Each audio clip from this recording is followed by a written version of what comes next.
Hi guys, let's see what's going on here.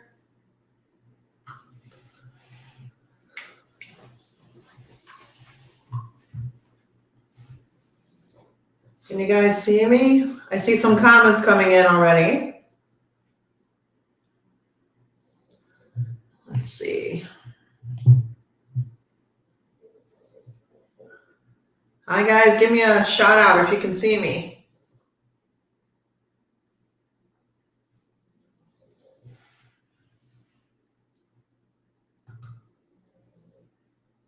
All right, because I see Judy. There we go. Hi Judy, hi Carrie, Desiree, Debbie, Denise. Desiree, Debbie, Denise. That should be like an all-girl band. JJ Eubank, is that Janice? Is that you, Janice? I'm trying to, let me get a couple things. I can't set up everything until I'm actually live. Oh, hi, Janice. All right, so I'm going to go and do this. We're going to wait for, a bulk of the people to get in, but at least we can chitty chat in here. We're going to wait for, a bulk of the people to get in. You don't want to hear that. Hold on. All right, I got that on mute. So I got a backup of the chat this time because the first time that we did this, my chat froze and I started to panic. But this time I have all the questions, so I can just keep blah, blah, blah. How are you guys doing on this awesome Sunday? Let's see, who else we have in here? Laura, hi, Laura Jones. Robin, hi, sweetheart. And hello, my dear Palm Island Glass Works, hi. Terry, waiting for my late plane. I saw your note, Terry, about you traveling. You wouldn't be able to watch this till later. I'm telling you, I can remember questions and like things like that. I was a bartender for 10, 12 years. I could remember any drink, anyone's name, even if you came in one time, 6 months later. I used to make so much tips off of that, guys. And business guys would come in, I'd be like, Terry, that's what the rocks is like. I was here a year ago. But like, where's my glasses? Where's my phone when it's in my pocket? I'm not good at that kind of stuff. Hi, Marty. Who's TA? Hi, TA. Hey, T, I can hear you. Okay, that's Gail. Hi, babe doll. Pam Honkin, good to see you, sweetheart. Lindy, so I think I'm going to have more of you guys in here, huh, since it's not a holiday. Oh, my gosh. I don't know. Will I have more? I'm okay if we had 5 in here. How about that?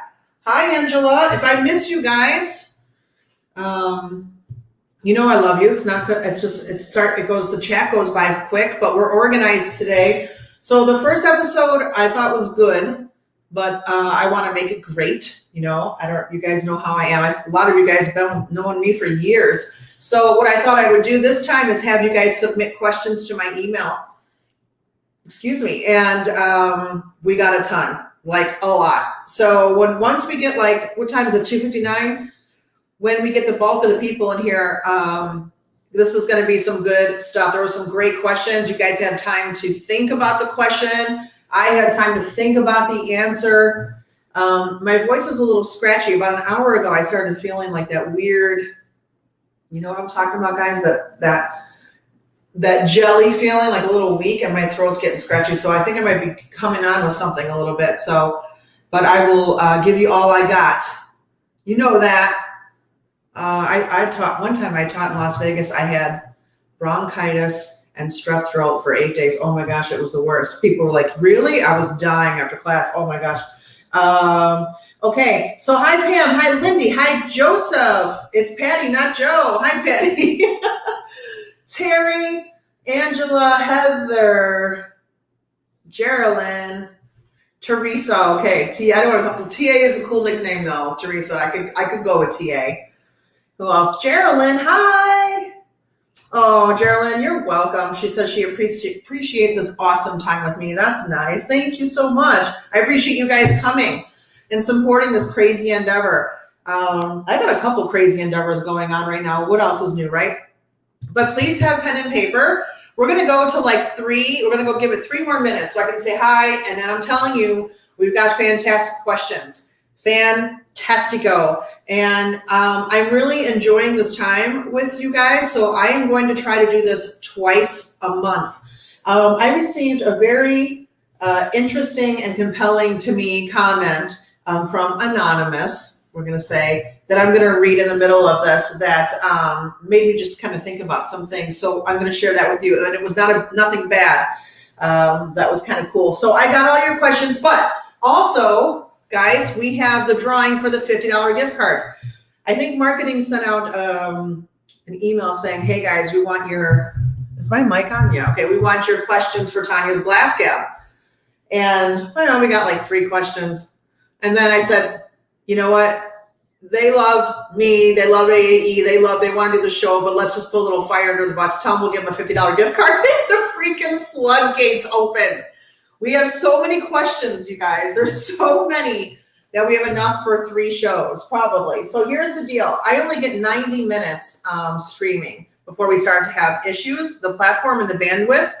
So an hour and a half is a long time. So if you can't stick around, I won't take it personally or anything like that. You can always rewatch it later, but I did answer everyone's question in the order they were received. I can tell you if you submitted a question after June 7th, there's just not enough time. And if we run out of time today, I will bump you to the next show. Now I have my first 5-day class in like 4 days, which is crazy. I haven't had a class. I haven't taught a class in a year and a half. And I have a lot of makeups to do, but I really want to stick with this twice a month. So let's do it twice a month, okay? And keep submitting the questions to Tanya, Tanya, at aaglass.com, and I will continue to put them on the list. If you're going to get answered, guys, okay? I'm not taking bribes or anything, but you're going to get answered. All right, so let's see who else we have in here. That's Gail. I got Gail. Lindy, she's so excited. You're such a sweetheart, Lindy. Joe, I got Terry, I got Angela. Hi, Heather. That's Heather Rickman. I just want to kind of just get the bulk of you and say hello. I know it takes time, but you know what? I take time for my people. Okay. Tyrone, I saw you. Are you in here, Tyrone? Hi, Tyrone. You little sweetheart. Jarbs, Gail, Janine, Barb, Judy. Oh, geez. A lot of you guys. Cheryl Lambert, Val Jean. So Brunstein. Hello, Glassies. Okay, guys. So you are also in the chat. So you can, kind of discuss with each other. Desiree says twice a month is awesome. Sands is here from Baltimore. Lori Crawford from Alabama. Cool. All right, guys, let's get rocking and rolling. Are you ready? You got your pens and your papers? So there's a little bit of a lag. So if it seems there's like a 10-second latency. So if it seems like I'm taking a long, like if you make a comment, guys, in there, and it's like, what is she not answering for? It's because there's a latency. I don't want you to think that I'm just not getting it. I'm getting it, okay? Okay. Hi, Helene. Hi, Phyllis. Okay, guys, let's start. So we've got 80 in here. I think that's pretty awesome. And we have a ton of questions. You may hear Layla, my wonderful pug, snoring in the background. That's all she pretty much does these days is snore. So, okay, guys, let's just get down to business. We have 2 types of questions that came in, which I was fully anticipating. And one are from the sellers, and the other are from people who want some kind of technical help, okay? There are a couple of you that didn't give me enough information. I was a little confused by the question, and so I sent those questions to the office, and then they're gonna ask you like for more information, so you guys will be in the next show. I'm definitely gonna do this twice a month for right now. It's not gonna be like every other week. It could be like 2 weeks in a row. It all depends on my class schedule, which is going to be totally crazy. Hi, Darren. He called me gorgeous. Thanks, Darren. I didn't put a lot of makeup on today, but thank you for saying that. Okay, so what was I going to say? Oh, yeah. I divided the questions. I divided them. Okay, so first we're going to start with technical things that have been asked, and then we're going to get into the show. I thought of people who want to sell. There's a lot of questions about shows, a lot of questions about selling. And so I thought it would just be cool kind of to divide them. So you guys, when you make your notes, you can say, okay, this is this, this is that. Now what's going to happen is when you guys get the answer to these questions, this is going to bring up more questions, right? I talk with my hands. That's never going to stop. I'm sorry if that's distracting. I don't mean it to be.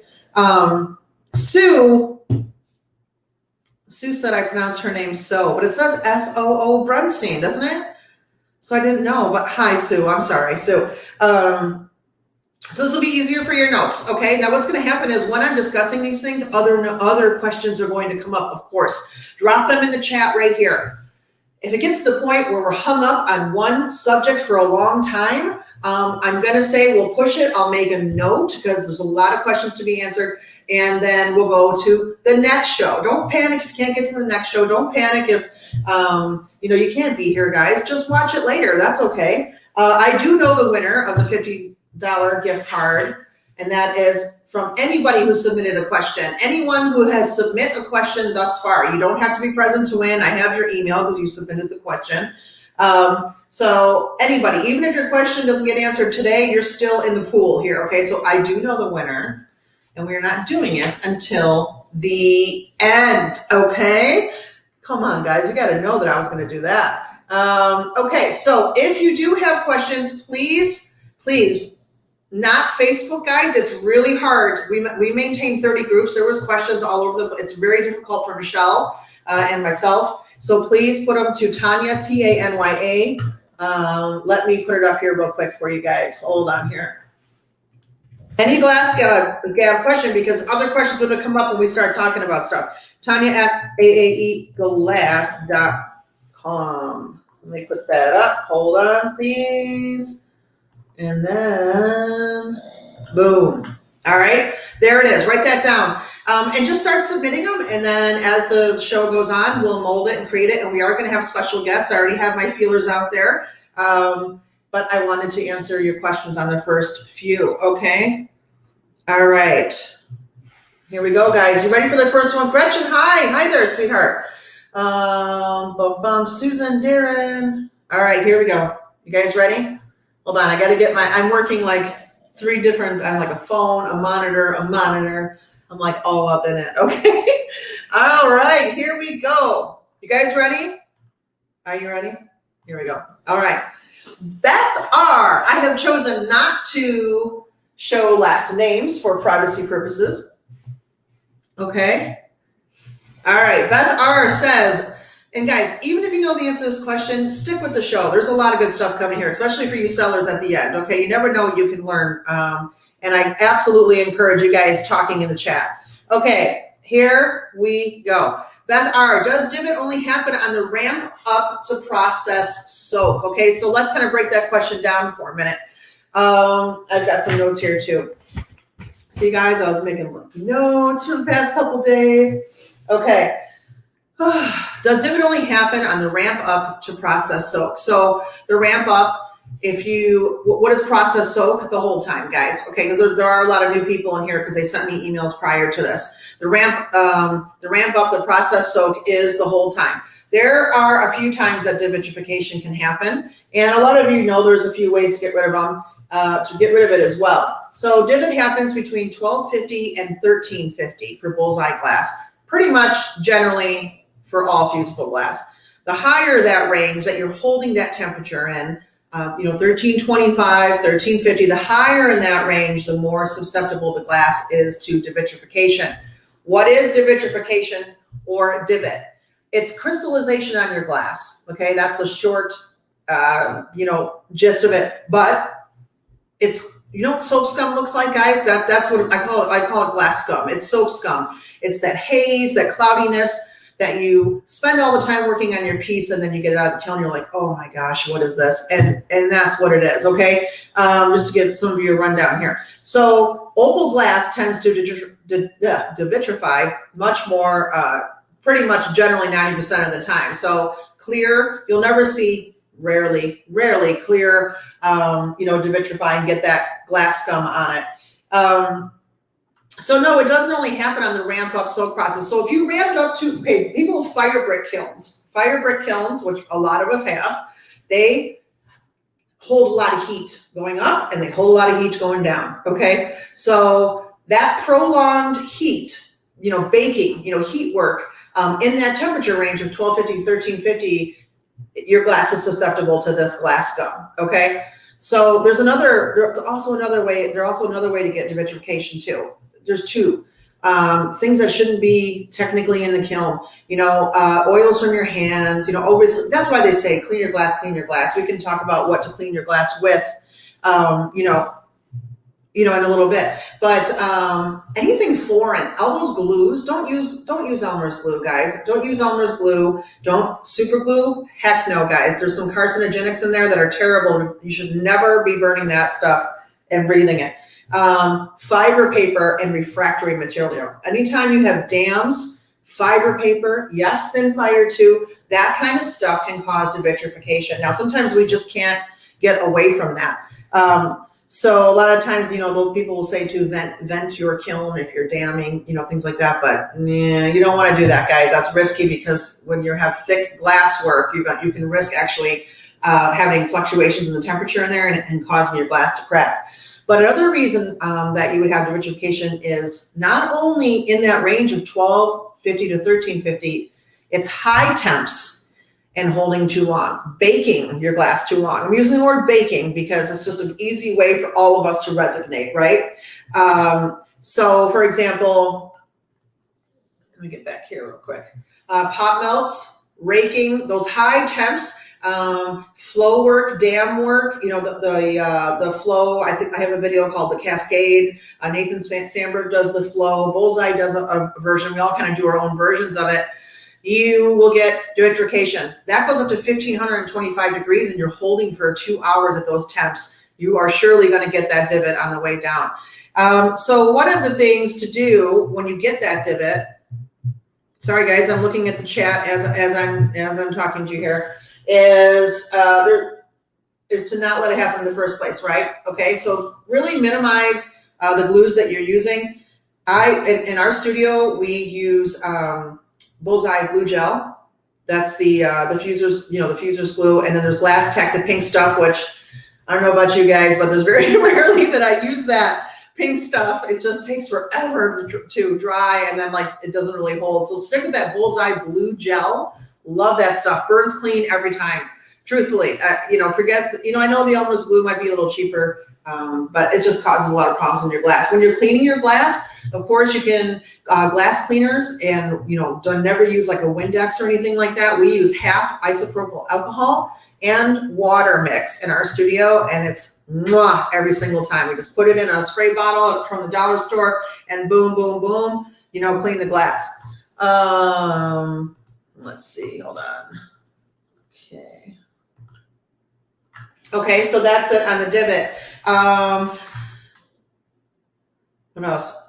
Fiber paper you can't really get away from. A lot of times if you're kiln carving, if you're doing things like that, you can't get away from it. So what's going to happen is, again, if you're going to do things like kiln carving, which is where you take the fiber paper and make designs into it. I got you, Janice. And you make designs into it, use transparent glass. Use the transparent glass against the fiber because that will probably not vitrify. So for example, if you're going to do a bowl and you're cutting up fiber paper and you're making little designs, kiln carving, guys, and you want it to be white. Let's say you just want it to be white. Put a sheet of clear over that white, full fuse that, then you would go on to put that fused blank onto kiln carving, which kiln carving is a lot of fun to do, but there's a lot of fiber paper and those binders burning off causes that vitrification. But by having the clear over the top of the opal glass, you won't vitrify, okay? So that's one way to do it. Now, when you get vitrification, what can you do, guys? The easiest way, because how frustrating to take that thing out of the kiln, guys, right? And have like a little corner to vitrify. You've got red opal. It happens all the time, guys. In my studio, in your studio, what can you do? Sandblast is the best way. Not everybody has a sandblaster. If you sandblast that, you just sandblast it off. What you're doing is refacing the glass, okay? And then you got to put it back into the kiln for a fire polish, though. There really is no way to get around vitrification if you already have it without firing the glass again. Now, the second way, which is the easiest way, and everybody write this one down. This is a good one, okay? The second way is, we all probably know this trick by now, that you take a sifter, an enamel red sifter, and you put clear powder in it. It does not have to be crystal clear. That's a myth. That has nothing to do with it. And then you just lightly, boom, boom, I mean lightly. It should only be 3 or 4 grains thick. It should look splotchy. You're going to sift that powder right on top of the glass, okay? You should be able to see through that powder. If you do too much, what does powder? Powder is composed of air, okay? So when you fuse it, and if it's too thick, all those air bubbles are gonna come up and it's gonna look blotchy and cloudy, okay? That's what that is, all right? So just a very thin. Now, so you've got a plate that has, it's opal, and you've got devitrification. You don't have a sandblaster, so you're gonna, bust out your clear powder. Boom, boom, boom. This is me tapping lightly across my piece. You put it back into the kiln and fuse that powder onto the piece, right?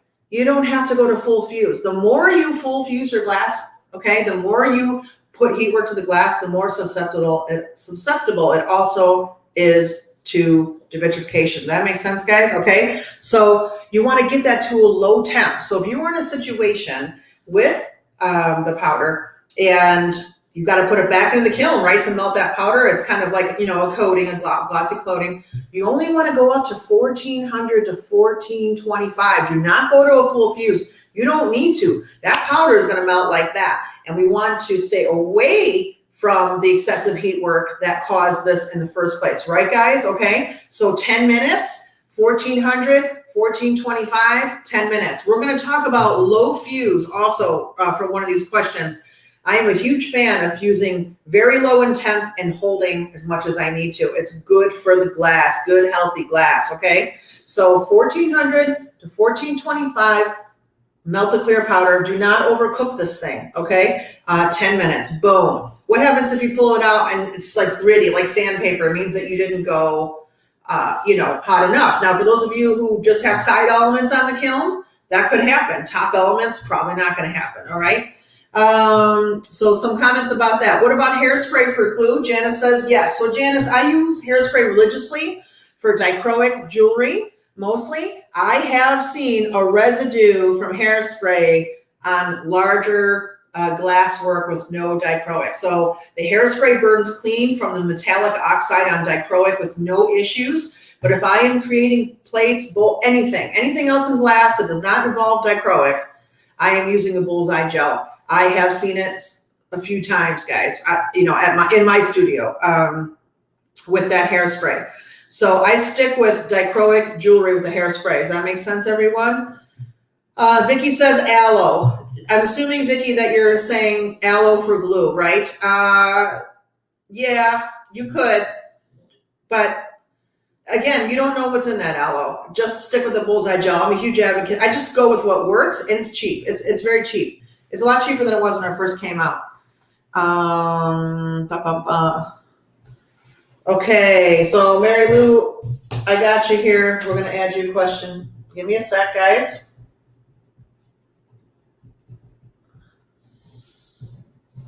Okay, I'm making notes. So I got my notes, the questions, the board, and then you guys on the phone.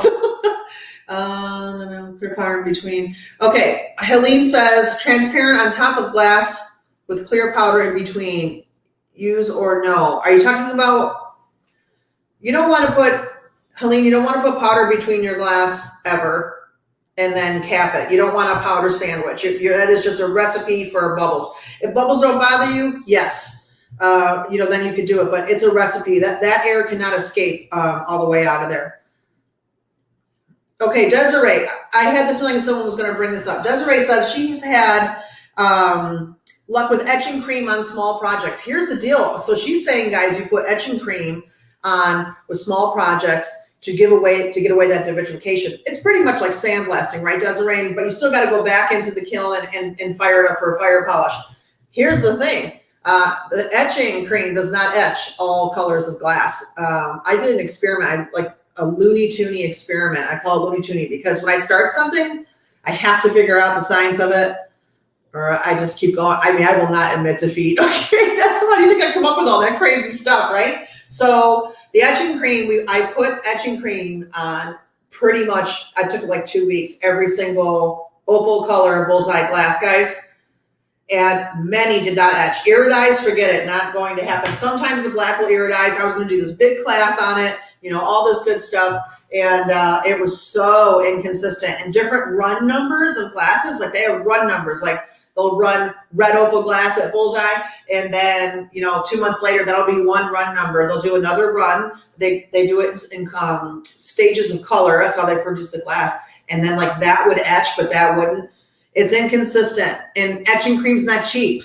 That's the other thing, guys. It's not cheap. So, Desiree, yeah, it can work. Honey, I would definitely do the clear powder just to save you money on that etching cream, because that starts to get expensive after a while. Okay, you're welcome, Helene. All right, guys. So hopefully that was a little divot lesson. So what do you think? Any more questions about the divot before we move on? What's up, guys? Come on. Got anything else? Did I cover it all? Am I that thorough? All right. I hope you guys are learning stuff so far. Okay. All right. We're up to 106 people in here. That's kind of cool. I just want you to know that I did get 2 thumbs down on the last show, and those people who did that, I do know who you are. Just kidding. I wish I did. Oh, that's funny. That's fun. Guys, I gotta have fun with this a little bit. I take this stuff so personally. I have a couple other YouTube channels too, and they thumb down me, and I'm like, oh, who is it? Why would they do that to me? I'm such a dork. Okay. Question number 2, Janice. Hi, Janice. Pop melts, recommended glass colors and types. Oh, interesting. I want to get Mary Lou's question in there too. Okay. Pop melt. Is anybody doing pop melts? I'd like to know. They were super popular when I first started, like 15 years ago. And don't you guys notice that they've kind of gone away? There's so many techniques and so many great teachers out there now. But I'm curious, who is, let me know. I would like to know if, okay, how about this? Have you done a pop melt in the last 6 months? Tell me yes. Tell me yes or no. I'd really like to know this. I'd like to know. Okay, so Helene says, good to know. Great info. Thanks, Heather. Okay, no, yes, I haven't. Yes, yeah, really, guys. Okay, there's quite a few of you. No, yes is an experiment. Okay. All right. So first of all, here's what I'd like to use pot melts with. I like to make pot melts. Yes, you could, of course, just take that pot melt and slump it into a fabulous bowl. And then your friends will be like, oh my gosh, how'd you do this? And then you're going to go, oh my gosh, it took so long. But that's a great way to use up scrap glass, right? But I will tell you this, pot melts are one of the very first things to devitrify at the extreme temperature, but you can get some fantastic, crazy colors, which are hard to reproduce, right? Out of pot melts. So here's the thing with pot melts. Maybe we should maybe do a challenge with each other, huh? And even myself, maybe just do some pot melts. Like if you guys haven't done it, we should just do it, right? And share our results. Maybe we'll do that. We'll figure something out to make it. This is how far I want to go with this, guys. I want to have like people show their stuff, and we have like a gang. We have like T-shirts, and we have like nicknames for each other. I'm just kidding. Okay, pot melts. Here it is in the gist of it. Everyone loves the reds, the oranges, and the yellows. Those are the fire colors. Those are sulfur colors. I know. They're amazing, right? They're bright. Here's the risk that you run with pot melts with the red, or let's call them the hot colors, the fire colors, okay? The risk that you run with that is that at extreme temperatures, which you need to take that pot melt up high enough so it can flow, right? So it can flow and make those wonderful designs that you all know and love. So the red, orange, and yellow, the fire colors, guys, the sulfur colors, they can actually shift out of compatibility at extreme temperatures. If you're holding, like I think I go, it spends forever, but 15, 40, something like that. And then you hold it until the glass drains from the flower pot, right? And those usually do it for 90 minutes, sometimes 2 hours. Classic divot zone. The red, orange, and yellow, though, they can be very, very finicky. If any of you have done a pot melt and then the bowl will crack on the slump, and it's got the red, the orange, and yellow, that is why, okay? So I stay away from red, orange, and yellow. I might throw a little dabble in there, just a little deep, but I would say no more than 10, 20% if you guys need a number on it. That's what I would do with that. And also with pot melts, guys, no reactive, right? Okay, so let's use French vanilla and let's use cyan blue, bullseye cyan, light cayenne cyan, blue.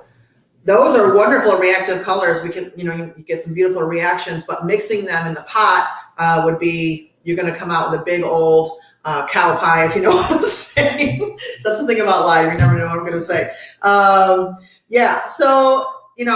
careful with the reactives, careful with the red, orange, and yellow. If you're going to use red, orange, and yellow, 10 to 20%. Okay, now that's you can easily figure that out. Paul Tarlow of Helios Glass has a great pot melt calculator, guys. Maybe I can't remember his website. Give me a minute. I gotta think about that. But he's got a pot. If you guys search pot melt calculator, did you know that that's on there? Do pot melt glass calculator, and you can actually punch in the calculations of I want an 8-inch disc.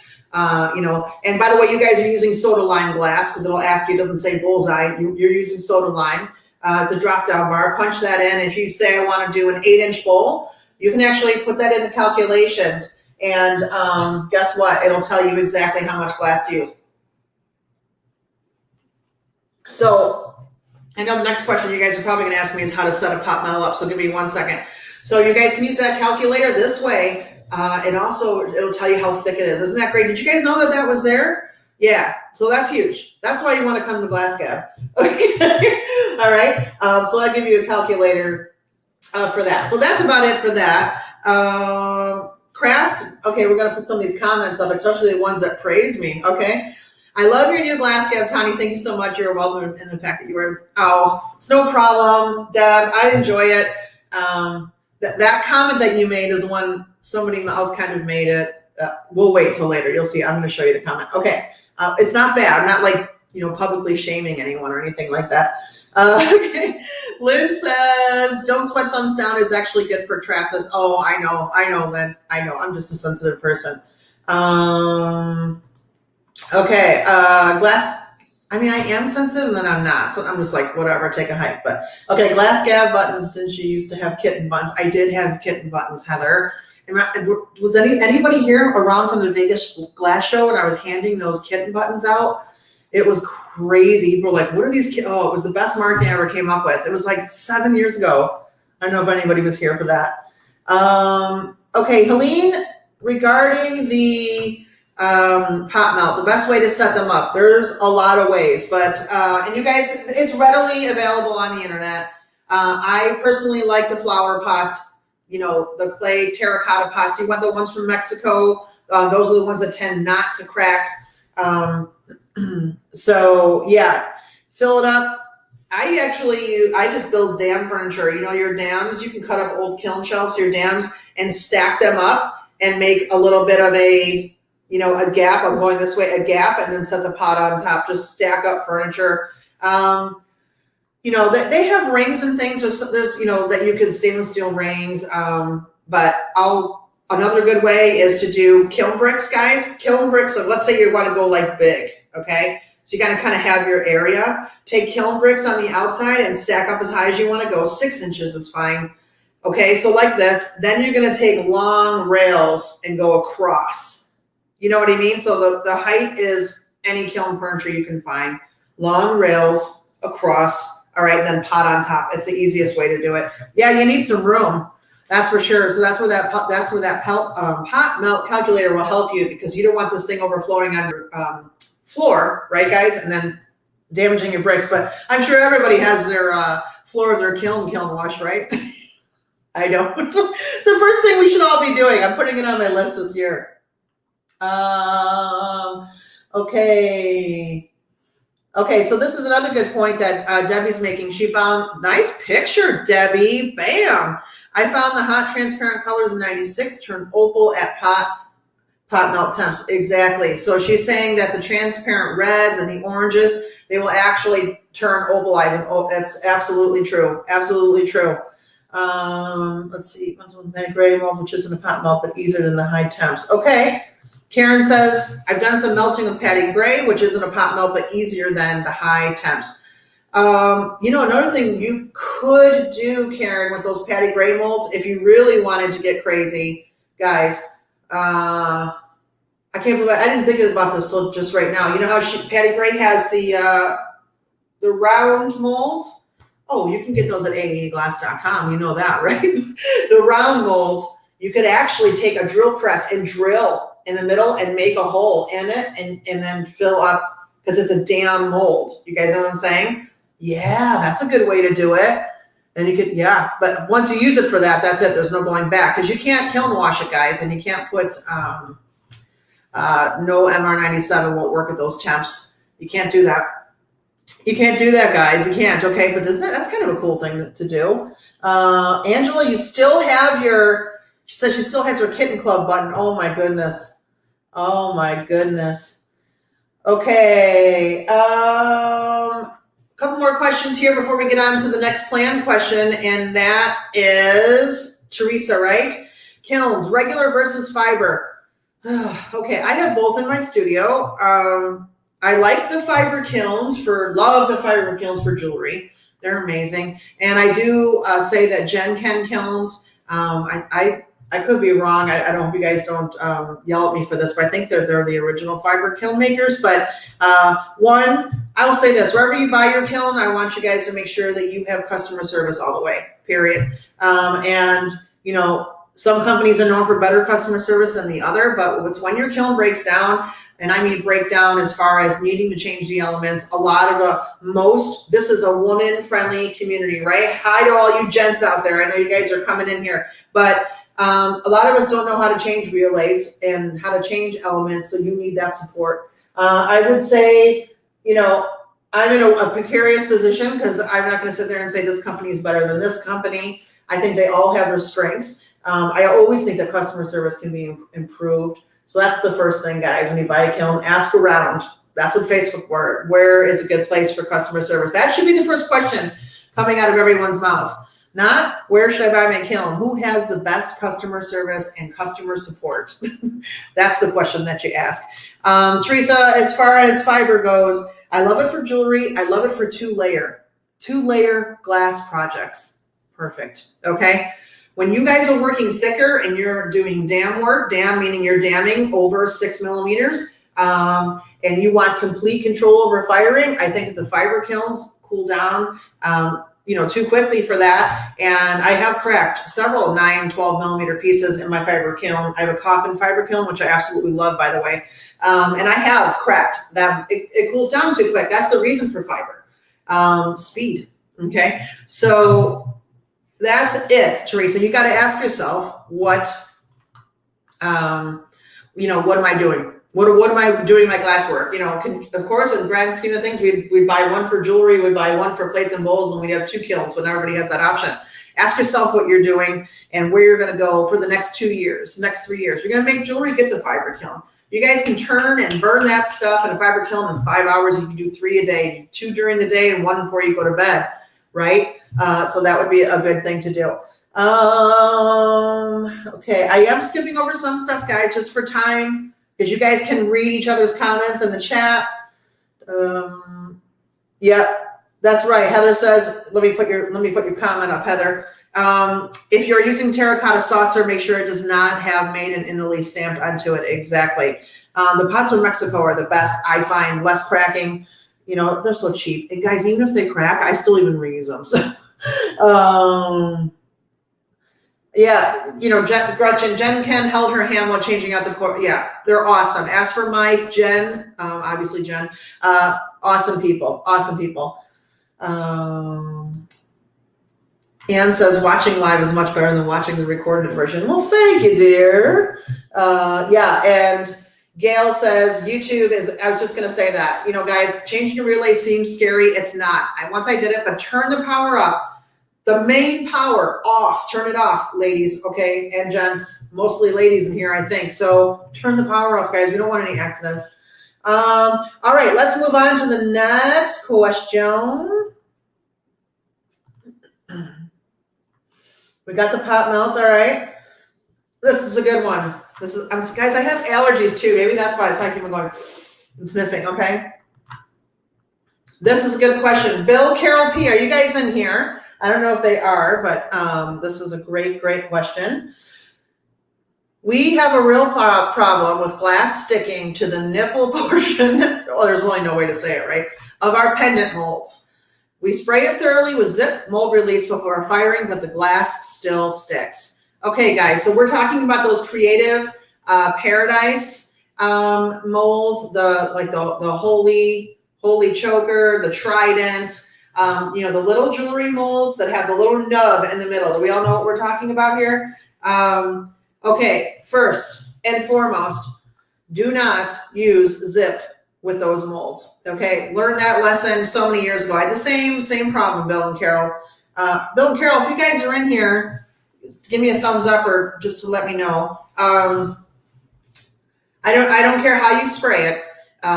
No. Okay, so it's gonna stick. Now here's the thing with boron, guys. Boron nitrate, zip, formerly MR97.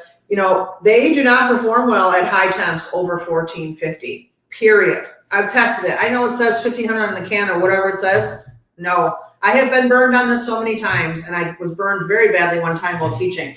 So what I want you guys to do, first of all, is when you're using those jewelry molds with little nubs in the middle, I want you guys to kiln wash those, and I want you to do 8 layers, okay? Now, you could go and you could kiln wash with your little hot brush. That's the best because the brush gets all around, paying special attention to the nub. But I'm going to tell you guys a trick that we do in the studio, and this is going to be hard to explain, so I'm going to say it slowly, and then you guys can rewatch, all right?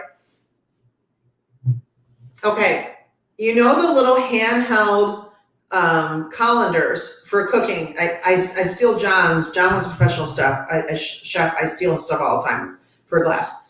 The little handheld ones, they're about yay big, about as big as an orange, and they have wide holes, okay? They're, the handheld colanders. Get a bucket, mix up your kiln wash, Primo primer, or Bullseye kiln wash is fine. We use Bullseye mainly because we're Bullseye distributors, but the Primo primer is okay too. And what you guys want to do is in the handheld colander, like let's pretend that I'm holding the handheld colander, and then this is my little jewelry mold, okay? I want you guys to put the jewelry mold in the little handheld colander. Now you're going to have a pan of kiln wash that is deep enough, and you're just going to come down and you're going to dip it in. Like you're dunking, like you're actually dunking the entire jewelry mold. Just come down and dip it in. And come back up, all right? You can just put the handle rested on the pan. Use one of those aluminum turkey pans, the ones that are like 2-3 inches, but just dunk it in there once, let it dry. It's gonna take a while to dry. You don't wanna put it in the kiln, let it air dry because it's gonna be so thick that it's gonna crack. If you guys put it in the kiln to like heat up the kiln wash, that kiln wash is gonna crack, okay? For sure, absolutely, then it's gonna come off because it's gonna be thick. Just dunk it. Do it a couple times. It's going to take all day. Just go do other stuff. So you're going to make the jewelry and then just dunk a bunch of them. You guys can set up like some newspaper on your table, some wooden skewers, the barbecue skewers, and then put the molds on top to dry. This way they're raised up a little bit. Perfect. Okay. Now next, this is what I want you to do. After the dunking scene, hold on 1 second. There's a lot of comments coming through here. Okay. After the dunking scene, what was I going to say? What I want you to do is I want you to fill that up with glass, and I want you to full fuse low. I'm talking 1425 low. Bullseye recommended full fuse is 1490 for 10 minutes. I am talking lower than that, 1425. They will never still stick again. I don't even think Bill and Carol are in here, are they, guys? Yes, Susan, like a strainer. That's exactly right, okay? So 1425. Now, in the link of the description of this video, guys, I have some things. I'm going to tell you where to buy a couple things. There's some questions on displays. Guys, if you're in for it, we'll go I'll probably lose half of you, but I'll go as long as I can before I get cut off. But in the description below this video, there's a little arrow. Click that arrow. There is a description and links of what I'm talking about. I have a free video. It says Tanya's jewelry mold video. It's free. Super cool ideas with Murini, super cool with Frit. And there's a schedule in there, and it's low. It's $14.25 for 10 minutes, just enough for everything to get hot. Boom, turn it off, okay? And they will dump right out, and you will get many, many, many fusings out of that, because you know what pulls the kiln wash up, guys, are high temps. High temps for long periods of time. You're going to fly into that radar in all your glass work. You start fusing things lower, you're going to be kiln washing a lot less. Of course, this is impossible with pot melts and things that we have to go high. You're always going to scrape your shelf and kiln wash again on those. But regular fusings, the more that you fire and the more hot, the hotter the temps, you're going to be scraping shelves and kiln washing. So regarding that, so that's it, guys. Look in the description. I'll bet you don't even know it was there. It's from 4 years ago, and it is a really, really good one. Okay. And by the way, I got so much to say. I'll keep that till later. All right. I don't want to confuse things. Marty says, can you kiln wash on a mold that, oh yeah. Okay. Let me put this up, Marty, because this is a good question, sweetheart. All right. Hold on. The short answer is no. Can you kiln wash on a mold that you've already previously sprayed with Zip? No. Let me tell you where I use Zip, guys. You know the Creative Paradise, the textured molds. They have like Green Man, Sea Life, the ones that have the impression pictures in them, because there's so many nooks and crannies. It's the only thing that I allow Zip for in my studio. And guys, I get it. Zip is very convenient. But, I'm a distributor, and I want to sit here and tell you lolly, lolly, hoo-hoo, everything is great, keep on buying the Zip, but really it's not cost effective for us, because once you start using Zip, on things you can't go back, but then you got to keep buying Zip at whatever it is, 45 bucks a can, or, something like that. Yeah, go kiln wash, guys. Go old school. Go kiln wash. Take the time to do it. Spend an entire day in your studio, and then you know what?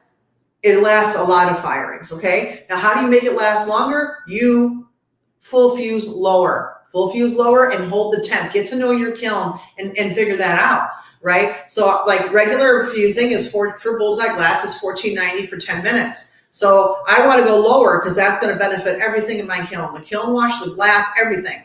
So I could go $14.25, but I got to hold for 30 minutes. Okay, so fluctuate with that time. Spend the time to know your kiln. I know it's a pain because a lot of times a lot of us don't have time.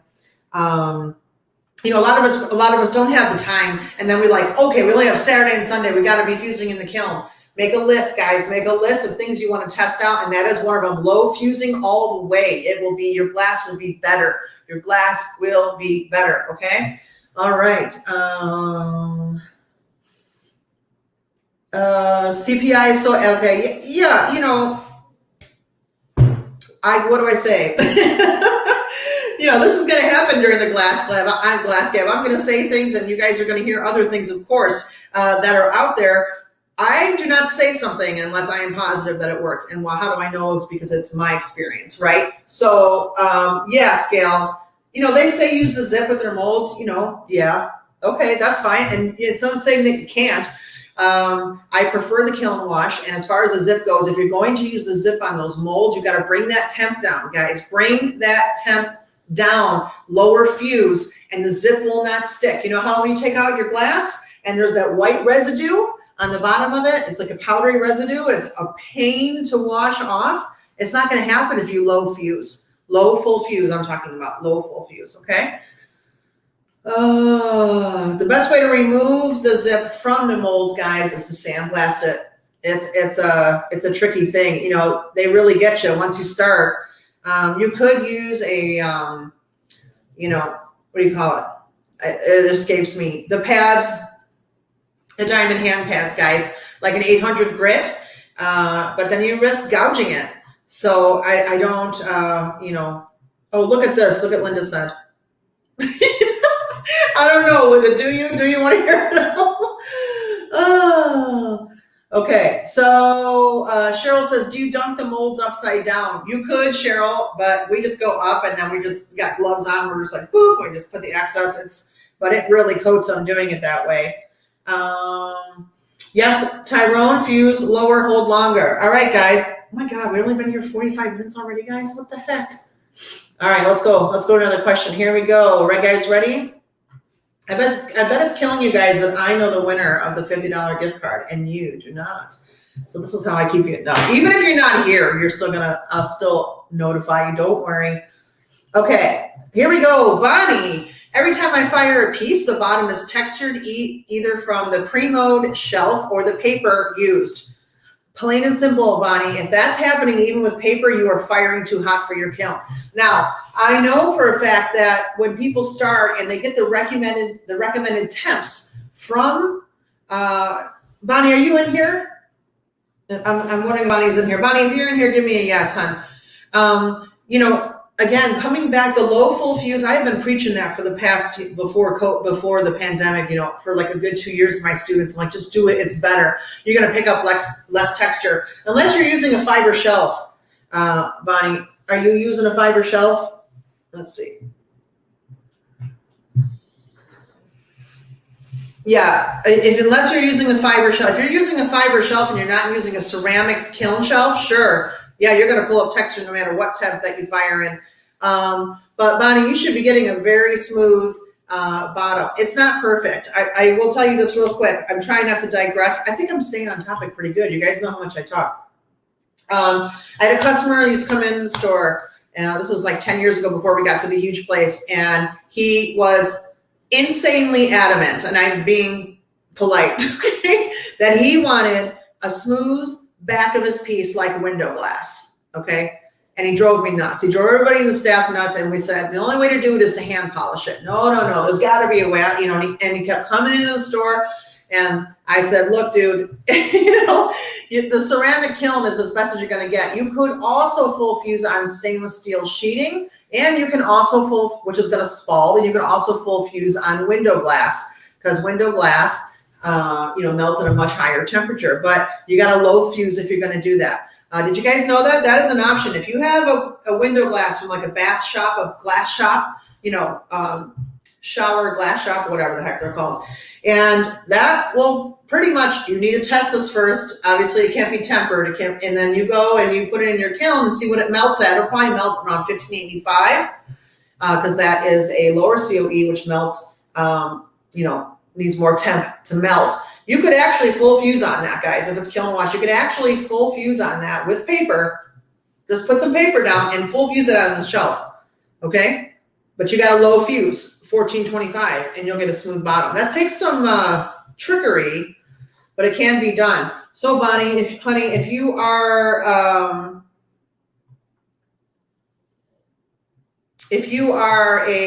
using a fiber shelf, there's nothing you can do about it. But if you are using a ceramic shelf and you are still getting, you know, like a lot of marks, you know, just make sure that shelf is smooth. Make sure there's no pits or divots in there. And otherwise, bring that temp down, your full fusing temp down. All right, next one. Mary Kay, how can I tell which side is the dichroic side of the glass? Okay, I put this in here.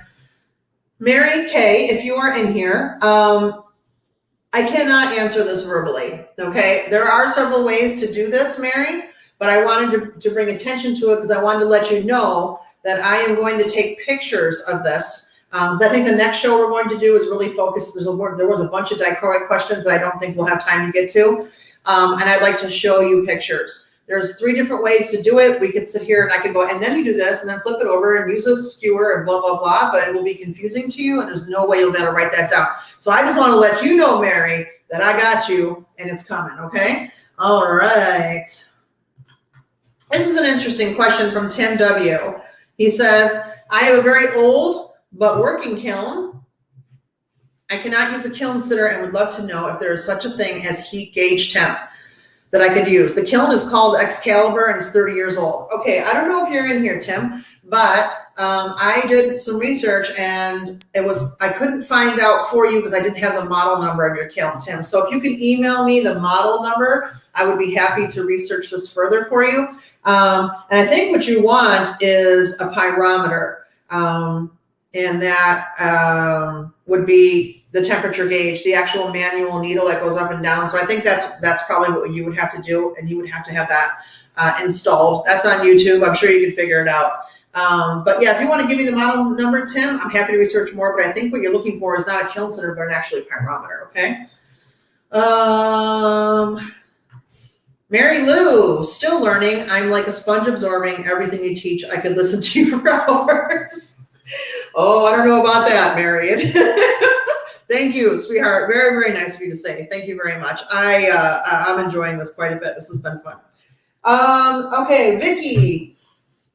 Vicky, let me go back to the comments. Hold on here. We're going to catch up with some live chat comments. I've swapped some from zip to kiln wash, a soft toothbrush, washed several times and dried slowly in the kiln. Yeah, it's a process. So we're talking about what Vicky's talking about, everybody, is removing that zip and getting back to the kiln wash. Now, if you're doing with the jewelry molds, guys, they're very, very inexpensive. They're 16, 18 bucks a piece. I'd probably just buy new ones. Or if they're already zipped, what do? Low fuse. Right, guys? Give it a try. And don't watch that video that I have. It's totally free. It's in the description below here. There's a few links in there that you guys should be checking out and watch it, okay? Because here's the thing with those jewelry molds. We have a big segment coming up. We haven't even gotten to of you guys asking questions about your shows and how to sell. We haven't even gotten to that yet today. You guys got to find ways, if you guys are sellers out there, to get some inventory that you can't be spending a lot of time on everything, right? So those jewelry molds are perfect. And in that free video, I actually show you 4 different ways. And they're not just throwing frit in there. Yes, you could, but they're actually super cool ways to make some really funky designs. I mean, I got to go back to it because it was super cool. And I found it today. I thought, man, I got to go back to that. Please check it out, okay? It's a good one. And Cheryl says, so you dunk and then you pour out? Yeah, just, I mean, it's not a non-messy process, Cheryl. Talking about that is how I do it, okay? All right, let's see. Teresa says, fusing lower for full fuse. Will it help so dichroic does not curl as much? All right, good question. Guys, the reason that your dichroic is curling is not because of the temp. The dichroic, and I'm assuming you're talking about the corners there, right, Teresa? Will help to, okay. I'm assuming that's what you're talking about. Guys, the dichroic curls because the dichroic is a metal oxide coating. And guess what? It doesn't melt. It sticks to the glass. So in order to get that, you have to make sure that you have a clear cap, Teresa, over the corners and over everything. So it is contained within the 2 pieces of glass. Does that make sense to you? So if your dichroic is curling up, it's because it's exposed and it's not completely contained within the glass is the best way I can describe it. Yeah, that's why that happens, because all that metal oxide coating does is actually stick to the glass. So if your glass starts to melt down like this, the dichroic just comes down with it. So there's really nothing that you can do about that, but make sure it's contained, have a nice clear cap, that goes over it. I hope that answers your question, hon. Let's see. Okay, Deb wants to go back to pot melts. I often see concentric rings of what looks like vitrification, but it seems to be where colors touch and drip. Would sifting clear powder over the finished piece get rid of these marks? Yes. Also, guys, another thing you can try with the pot melts is to have actually drop the pot melt onto a clear disc of glass. I meant to say that earlier. So, or square or circle, whatever. Actually put that sheet of glass and dam the glass, obviously. Put that sheet of glass on the kiln and let the pot melt spill out onto the glass, and you won't have to wash all that kiln wash off on the bottom. That's the first thing. That's kind of cool. I forgot to tell you that. And then yes, so to get rid of I know exactly what you're talking about, Deb. It's almost like a ghost image, right, of the rings. I hate that. Okay. Yeah, sifting clear over and refusing would do it again. I know exactly what you're talking about. It drove me nuts. I tried to get rid of those things for, and I would just toss it, but that's how I end up doing it.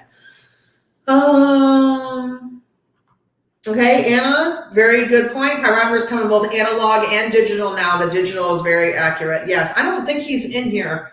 Yes, Tim, you're in here. Okay, I just saw it. Sorry, Tim. He says yes. All right, cool. Tim's in here. Here we go. Scotty, Tanya, is it possible to have my own designs put onto the dichro etching screen? Scotty, I just sneak that in on me.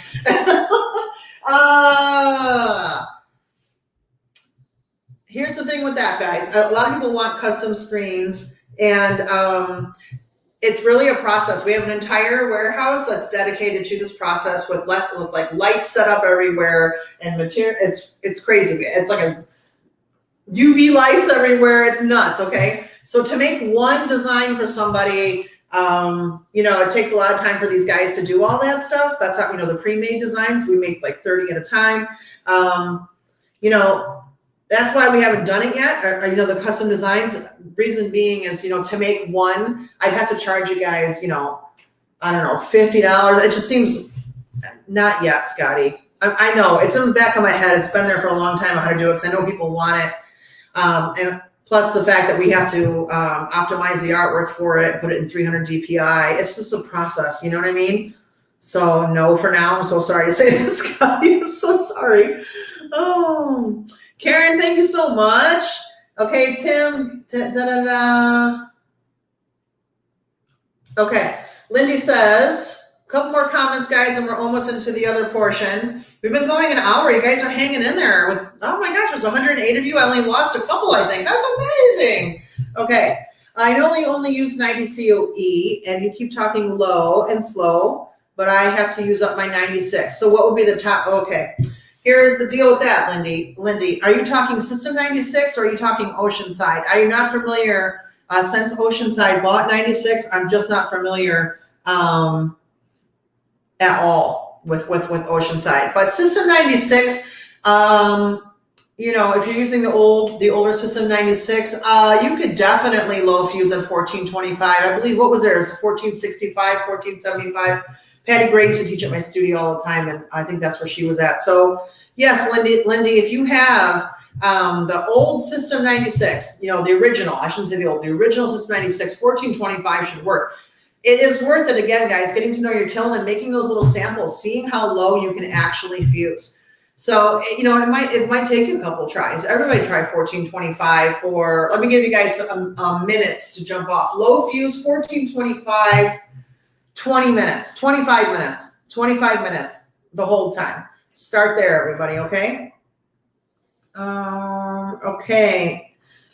Anne says, can paints enamels be used on the bottom side, the shelf side of the glass, or can you paint on both sides of the glass? Can paints enamels be used on the bottom side of the glass? Yes, and but one of those sides are going to be dull. That's because it's against the shelf. That's the nature of the beast there. And if you were going to do that, I would use the low fire enamels, easy fire, because you can actually get those to mature at 1100. So yes, you can. I would definitely do a test on that first, Anne, okay? My next face says, take us a tour of your studio. It'll be fun to see. Good idea. I'm going to write that down. And I want to go back to, a lot of you guys have been there, but some of you haven't. Maybe I should do that for like a little special show. Tour the studio, and then we can keep on talking still. All right. Studio tour. Good idea. And Mary Lou from way back wants to know the best hand cutter. I like the pencil grips. That's kind of old school too. The pistol grips are good if you have some wrist issues, and you shouldn't be putting that much pressure on. They say it takes 10 pounds of pressure to get a perfect piece of glass scored and broke. Who the heck knows what 10 pounds of pressure is? I like the pencil. The ones that look like a pen, not the pistol. But it's your preference. They do the same. The heads are the same, guys. It's your preference. If you have, I find that with the pencil grip, I have more control. I just feel like I have more control with it.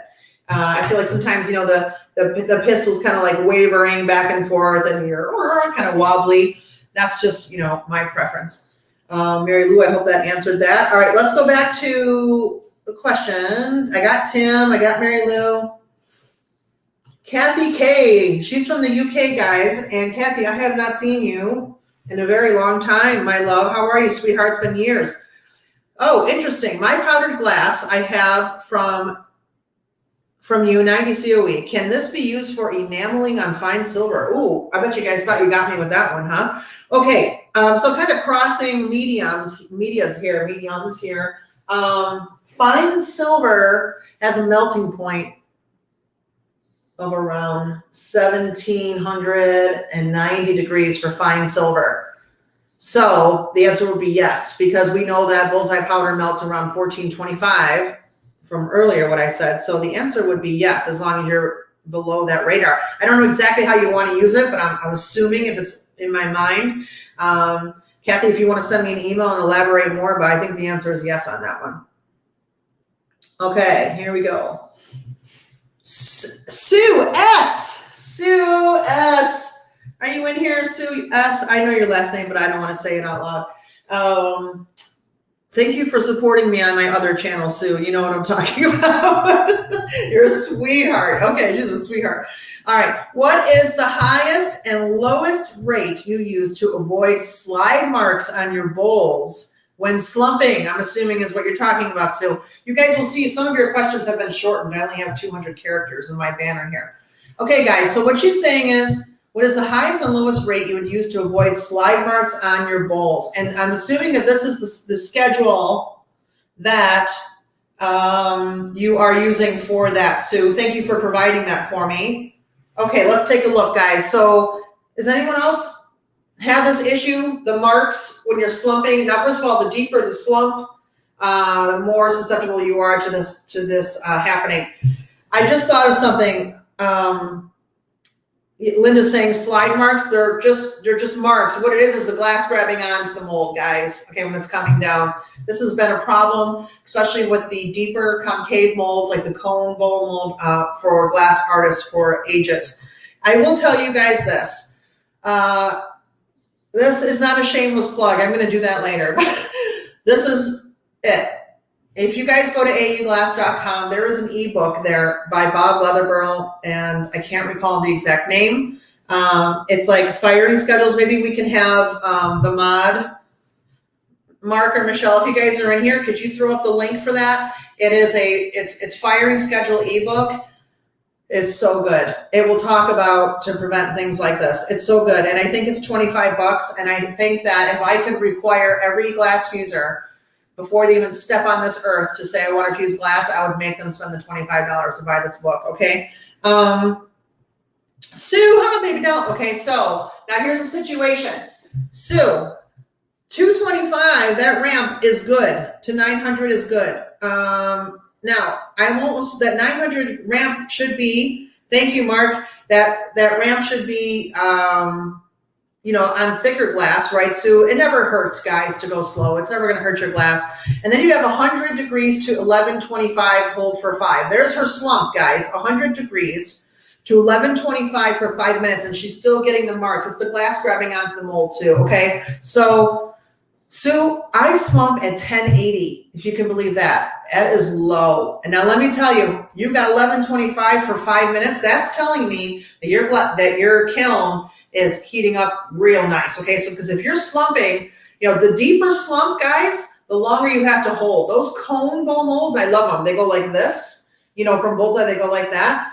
I have to hold that for 90 minutes at top temp, according to Bullseye's suggested schedule, which I don't have with me, but whatever it is.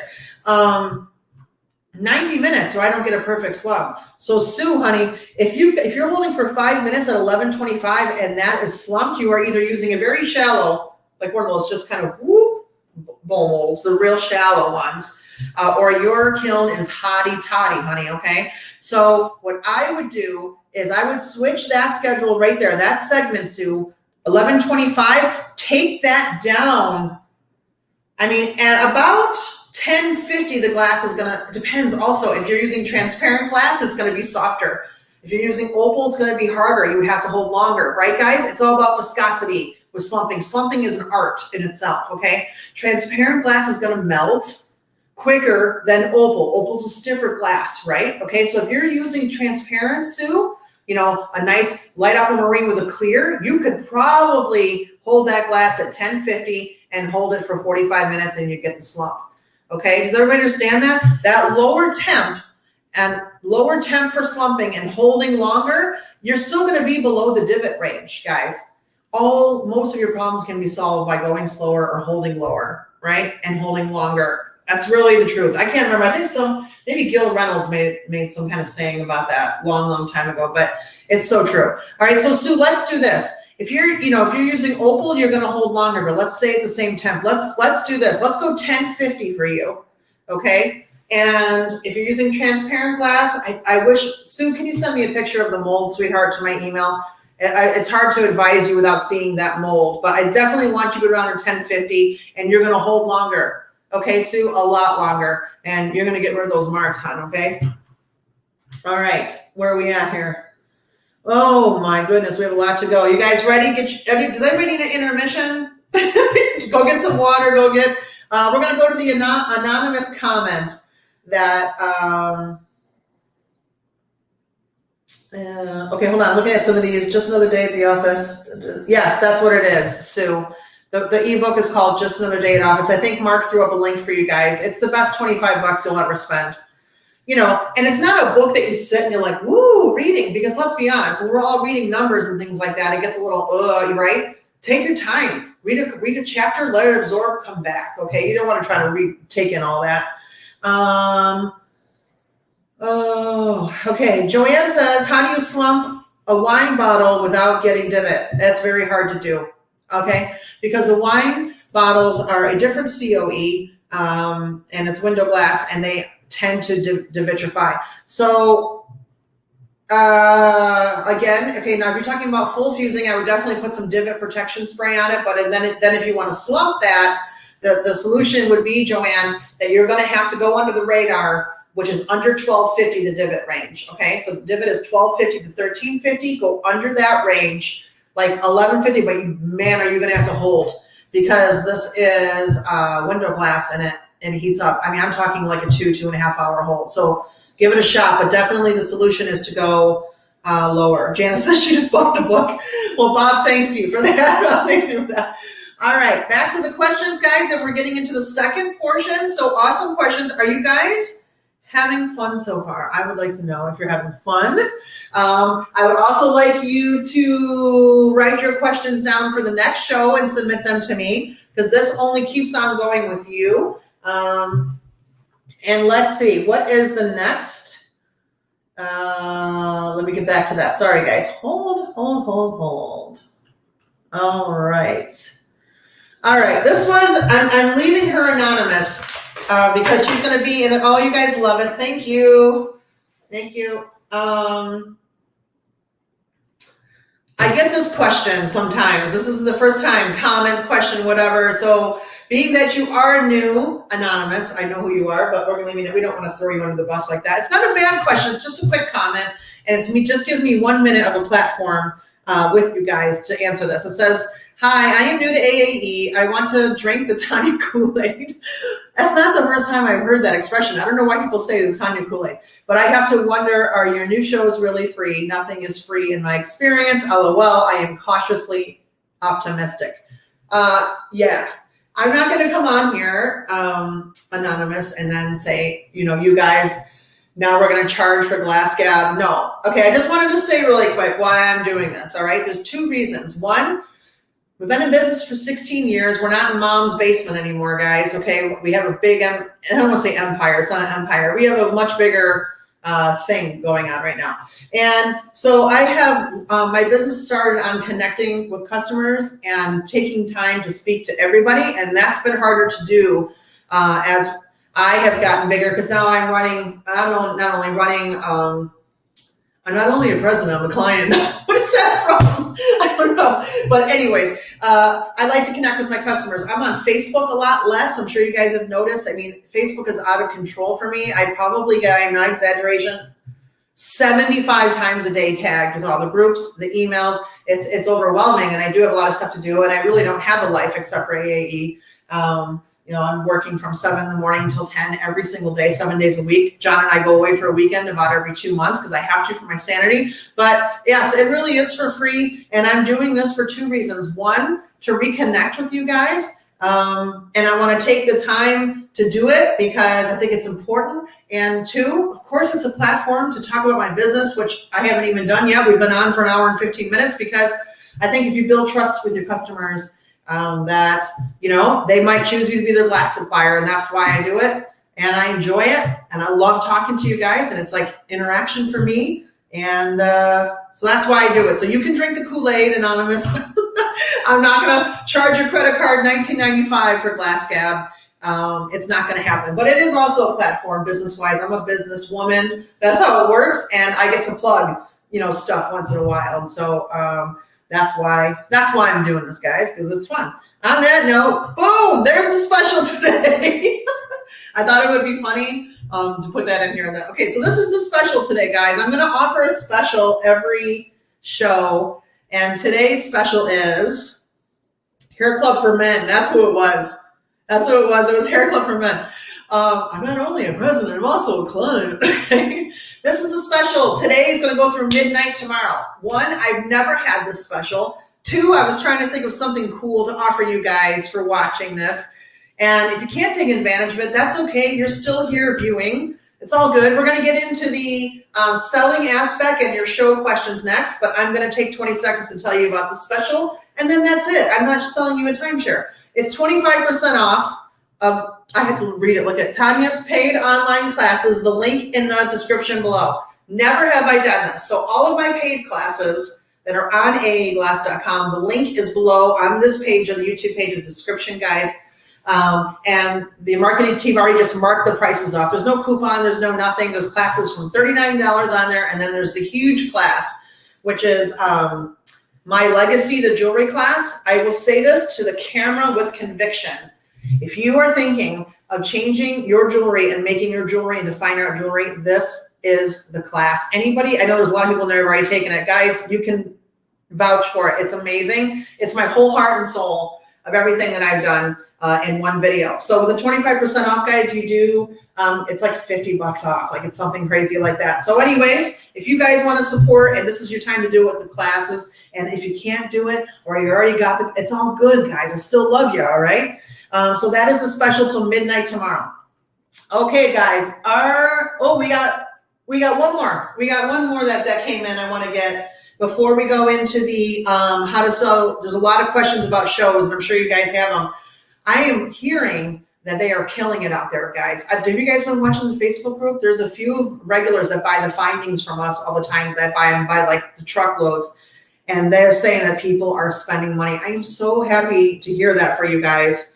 I really, that's awesome. Like people are out there. I want to, I know that Michelle in the group was asking people last week. I think she does a phenomenal job, by the way, right, guys? Yeah, and people are saying like, I was so busy, I'm making sale. Oh, I just love to hear it. So I'm really happy to be talking about these. Larry B, hi Larry B, is there a way to get a good vibrant red when using enamels to make my own glass colors? Everything I have tried has been disappointing. What Larry is talking about is your enamels turning brown. Right, Larry, if you're in here, I'm sure that's what you're talking about. And that is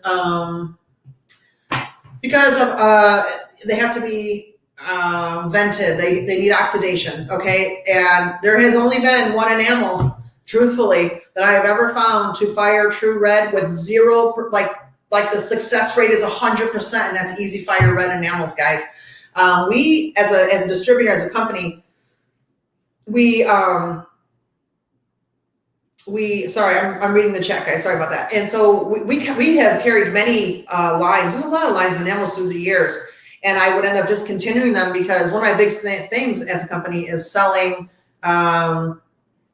is selling what works. How can I sell and make videos if I don't believe in the product? That makes no sense. You'd just be a liar then, you know what I mean? So, but Easy Fire, that's it, Larry. That is the one, guy. Easy Fire red. They've got dark red. It's true. The oranges are true. The yellows are true. Yeah, they're amazing. Okay, so Judy Fisher says wholesale customer too. Yes, everybody gets that deal for the Tanya Veit 25% off the paid classes online. AAGlass. Yeah, everyone. And then it's over tomorrow night at midnight. Okay. Thank you for all the nice comments, guys. You guys can read them in the chat. I don't want to sit here and float my boat, but thanks, guys. Such nice things. You guys are so sweet.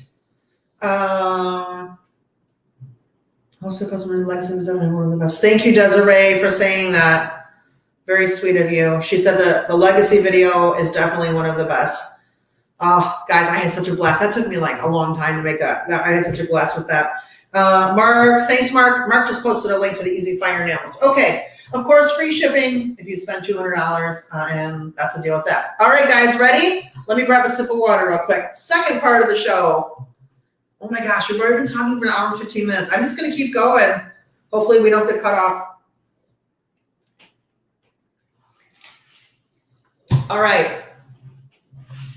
I heard it gets a little wonky after 90 minutes, but I'm plugged directly into the router. So hopefully, woo, guys. All right. So for those of you who have submitted your fusing questions, thank you very much. Guys, please get your questions ready for the next show. I'm not sure. I have a 5-day class coming up in a few days, and I think it's going to be, I'll announce it soon. Let me get into the office tomorrow and look at my schedule. So whoever didn't get their questions asked, do not panic. I will push it to the next show. And there were also quite a few repeat questions, but everybody is into the drawing for the $50 gift card, who I know is the winner, sitting right here in front of me. Okay. All right, here we go, guys. So for those of you who are, this is all selling, moving on. All right, Heather P.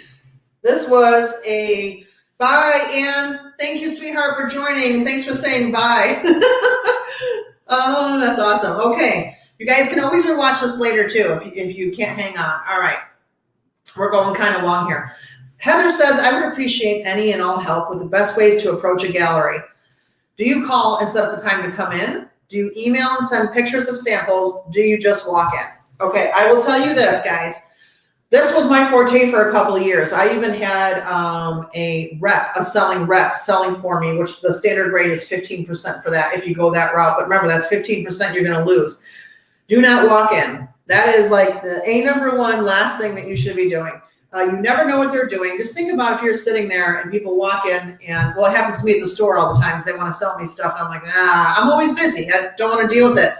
The best way to approach it is to call at a non-busy time. The non-busy times in any retail store are between 2 and 4 o'clock. Do not call after 4, guys, because they're thinking about going home at 5, right? They're thinking about going home. They don't want you calling at 4:45, that's for sure. 1:30 to 4 after their lunch, after they've had their morning craziness, don't even bother calling. 2 to 4 and say, hi, I'm an artist. I have some work I'd like to submit for consideration. May I have an email address to send you examples? Boom. They will always give you the email address. Or they might say, hey, come on in. But that's the best way to do it, Heather. And then you guys, the pictures. You've got to have professional pictures taken. You really do. They got to be good, guys. There's so many photo programs out there now. I mean, I could literally have a show. Sorry, my water just spilled. I could literally have a show on just doing the pictures, what company to use, how to do it. We might do that one day. I'm also a graphic designer, guys. I'm also a film editor, a video editor, and a picture editor. I could do it all for you guys. So have good pictures, Heather. Send them your best ones. Have a price list ready. There is nothing more irritating than, also I get these, people send us samples to review all the time to carry their product. There's nothing more irritating than to someone say, hey, look at this great product I have. And then I have to contact them back and say, how much? Right, Heather? How much? Okay, so the first thing is call, non-busy time, get an email address. I would like to know how I'm an artist. I want to know I have some art that I would like to submit for consideration. Is there an email address that I can send some photographs and a pricing to? Have the pricing attached. Give them all the information, Heather, right there, okay? Lori just said, as a former director of an art gallery, Tanya is 100% correct. Really, Lori, I kind of think of it like this, guys. Business is business, right? That's where my mind goes. So my store, my office, I get people walking in. I have packages right now on my desk that I haven't even gone through that are like this, that is products submission waiting for AAE to carry. I haven't even gotten to them yet. So I'm going to be irritated when I open them up and I don't have contact information for them. B, all I want to know is how much. Can I make the margins work? And that's what they're going to want to know too. So Heather, make sure you have that information. Let me sure I got the whole thing, Heather. Do you call and set up a time? Do you email and send pictures of samples? Do you just walk in? That's it, Heather. Make it convenient for them. Leave the impression. It's kind of like, drop it and go, and they'll call you.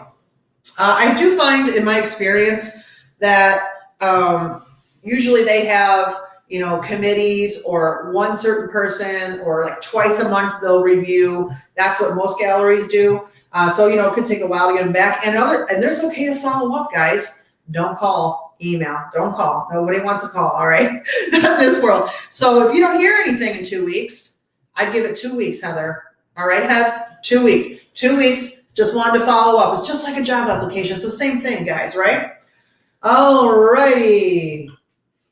Robin S. 6-foot table that we could display several different items, jewelry, plates, yard art, where we would display more and not look cluttered. Okay, I think what you're saying, Robin, is if you only had a 6-foot table, right? I think that's what you're saying, sweetie. Okay, I think that's what you're saying. If you had a 6-foot table, which a lot of shows don't give you the 10 by 10 space. Maybe you're doing a flea market. Nothing wrong with that, guys. Maybe you're doing, some kind of event. A pop-up event are very popular. My sister's doing pop-up events right now, and they give her a table just like that. I can tell you one thing, and this is true all the way, but if you have only a small space, Robin, please, neutral, tablecloth, neutral all the way, and levels, okay? One of the things we used to do when I couldn't afford to get, I used to do the shows and I couldn't afford those risers are so expensive. The acrylic risers, oh my gosh, they're ridiculous. It's plastic.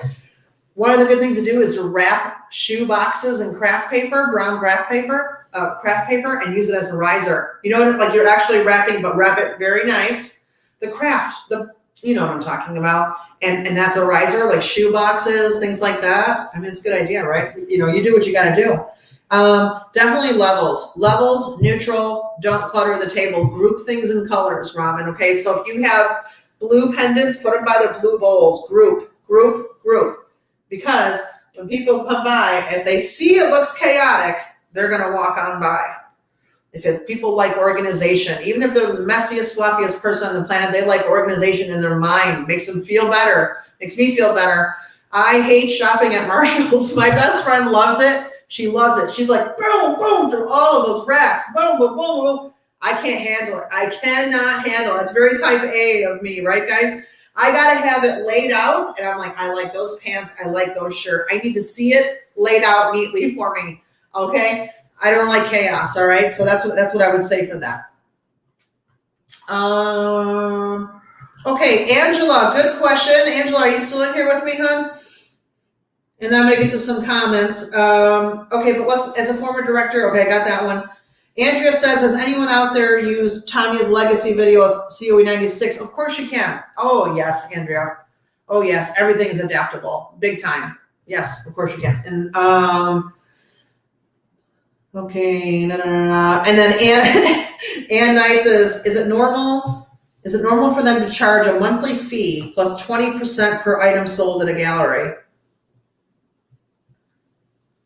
Ann, you're going to have to email me on that one. All right, guys, hold on a second. I just had my screen flash here. I'm hoping I'm still with you guys. I think I am. Let's keep going, guys. All right. Yeah, I just had the old watch. I think it's raining too. Okay. Oh my gosh, almost 90 minutes right on the dot. Still here? You guys are screaming. Okay, we're still here, so let's keep going. Ann, I've never heard of that, Ann. Ann says, is it normal for them to charge? No, I don't know if it's normal, Ann. It might be their policy. You're definitely going to have to readjust your pricing or look for another gallery. That seems kind of high, 20%. All right, well, let's just keep on going. Yeah, Ann, I'd like to hear more about that. I think I'm going to see you soon, but we can talk about that as well.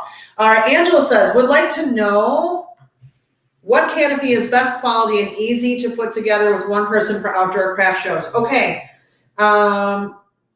Angela, I researched this for you yesterday. So if you go into the description, guys, below this YouTube thing, below this video, there's a little arrow. Open it up. It's a little tiny boop, like an upside down V. There's all the links. I put a link in there to one of the tents that I like, and they're very inexpensive. They're like $299 at some place. Guys, I don't get affiliate money for this or anything. I'm just looking, so I'm not trying to sell you something like it's what I like. All right, and one person can put them up. which is cool, and the price is right, and they're sturdy. So Angela, check out that link I put in there, or you guys can too. $299, that's good, guys. I paid $1,200 for mine back in the day, and that thing was a nightmare and had metal poles, and it was so heavy, you needed like 3 people to put it up. So I looked at all the reviews for you, Angela, and it's a 5-star, and what everyone says is pretty much probably what you want. Who better to listen to than to our peers, right? Okay, Marnie. I wonder if that's a co-op, Ann. Is that a co-op? That might be a co-op. As a co-op, you're welcome, Andrea. Okay, there's a lot of questions coming in now. Let's answer this, and then we'll go back to the comments. Okay. Marty says, I want to set up a website for selling my jewelry. My question is, how much inventory should I have? Should I make a lot of pendants, earrings, bracelets to have on hand? Here is my answer. Period. Hold on, guys.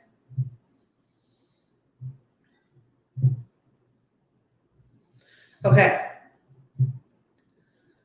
All right. Here's my answer. As much as possible. Marnie, you need as much as possible. You guys need as much as possible. When you go to a store, if you have two stores that are sitting right next to each other, and you walk into one store and they got 10 shirts for you to buy, and you go into the other, you look at the other store right there and they have 600 shirts to buy, which one are you walking into? On instinct alone, you're going there. You know you're going to have more choices. You know you're going to have more fun shopping, right? So if you guys are having a hard time getting inventory together for shows, website, Etsy, whatever it may be, you've got to go back to what I was talking about at the beginning, and that is having simple things to make that you can make a lot of. There's no other way to say it. It doesn't mean junk, right? Okay, so those little Creative Paradise molds. Watch that video, guys. It's an old one, but it's a good one. It's, just skip the parts. I talk a lot. Boom. Get to the things.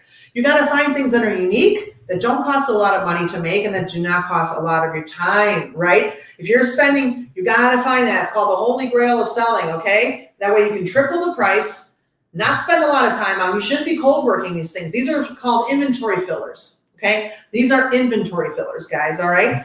Pop that stuff in the mold, go to the low fuse, pull it out, wrap a quarter on it, boom, you're done. All right. And let's say, I know that those fruit pendants probably cost $2, $3 to make. There's nothing wrong with charging $25. You got to have that one thing that people can go and grab and say they came home with something. Okay. Especially after a pandemic, guys. There's not going to be a lot of people dropping $120 a pendant or 60 or 70, right? But they want to come home with something to brighten their day, and they feel like they've got something at the art show. There's your $25 pendants. Don't do the dichroic pendants, guys, at $25. Dichroic has raised in price, not only from us distributors, but why do you think we do that? It's because the manufacturer raised prices. We don't raise prices and go, I'm going to raise it, it's time. We do it because the manufacturers raise the cost on us, which causes everybody else to raise. Don't do dichroic, Marnie, okay? Do the jewelry molds. They're perfect for that. There's so many different ways. They got the little loop right there, silk cord, bam, done. Leather cord, done. $25 out the door, costs $3 to make at most, okay? As much inventory as possible.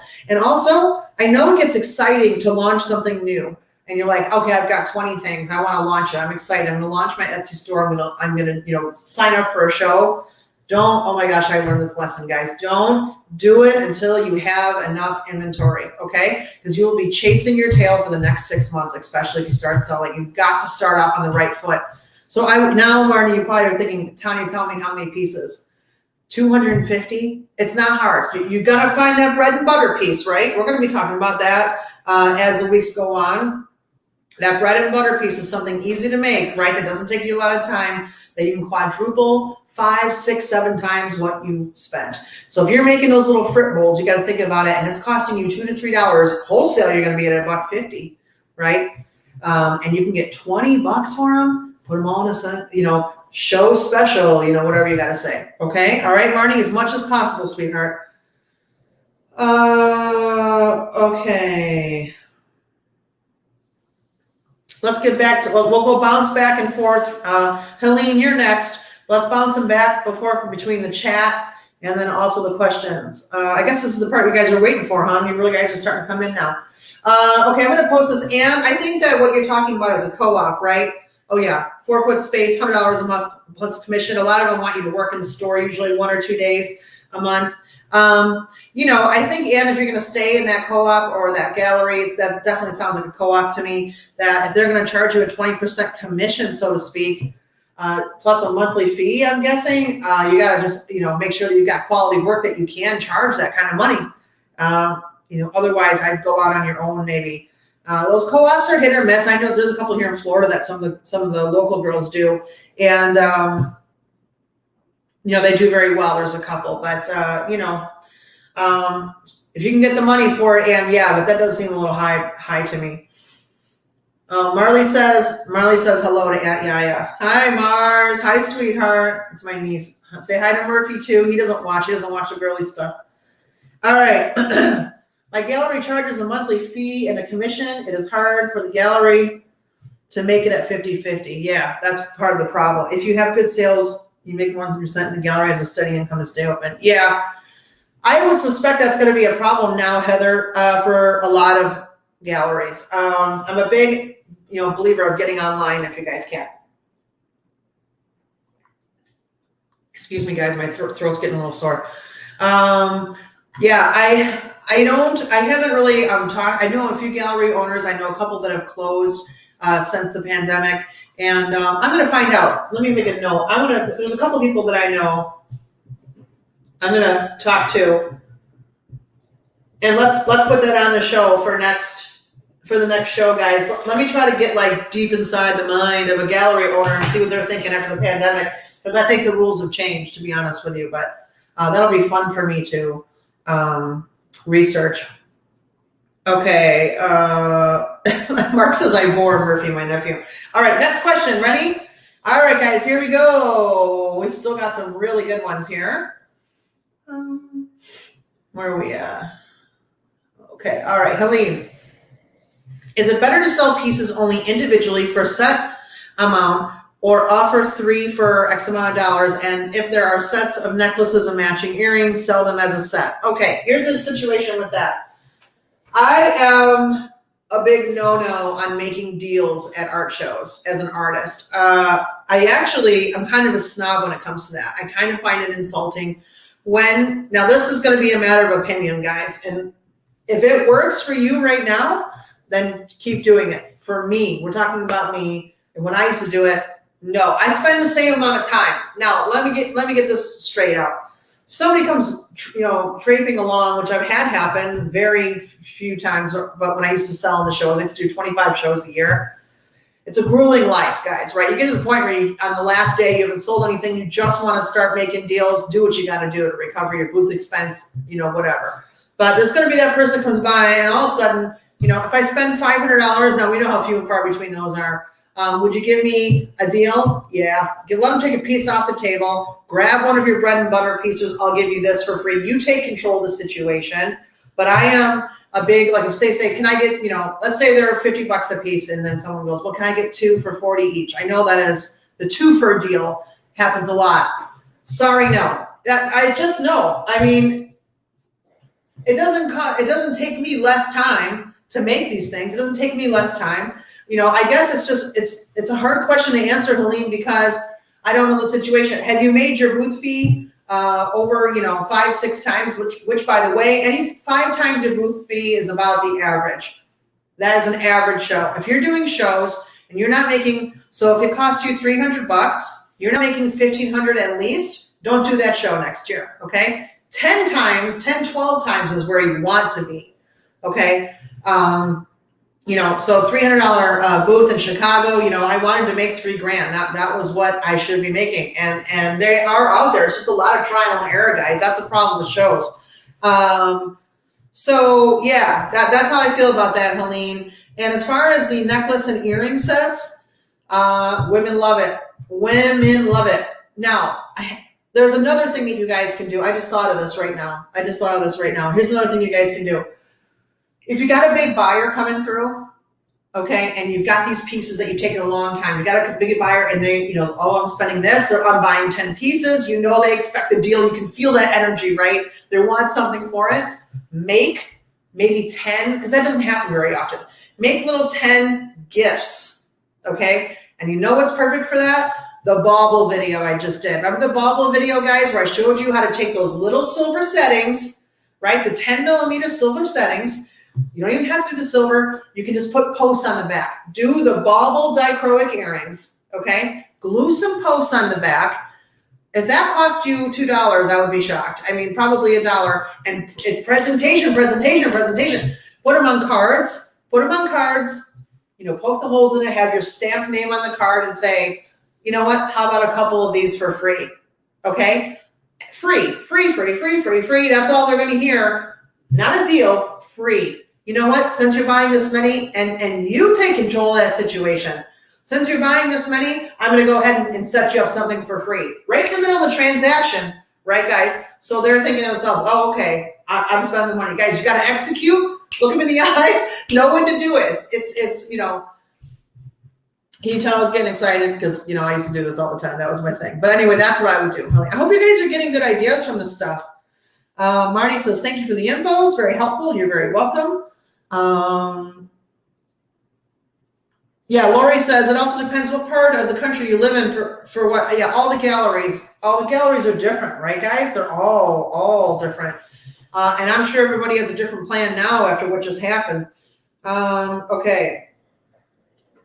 Deb says, any guess when you will have strip pro cutters back in stock? So they're coming. We've had them on order for 3 weeks. He was waiting for a part. So Deb, if you send me an email, I'll send them to the office and I'll have them track that down and let you know. Geraldine says, this was an exciting week. Wholesale account approved. Oh, thanks, Geraldine. And first order placed. Now you guys know you can order the wholesale glass from the website. You don't have to do the specialty site. You can do that too if you want it, but it's going to be longer. But now you can get it right now. So that's good. Exciting week for us too, guys. The store opened. So that was cool. I mean, I feel like we're getting back. We got classes starting. I feel a little bit better. All right. Terry says, I would like to see suggestions for a 10 by 10 booth. Ooh, set up for display. I don't know. I didn't see this question earlier. I currently have ornaments and jewelry, and I'm slowly adding small trays, plates, and bowls. Okay. So I would say for the displays, I'm going to add that to the list. Let me see. Pinterest is a wonderful thing, guys. I didn't have Pinterest back in the day. Display pictures. Okay, Terry.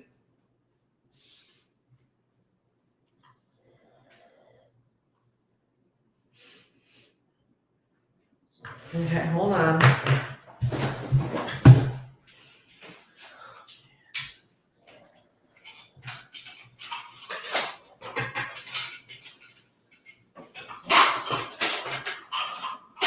Come on, are you kidding me?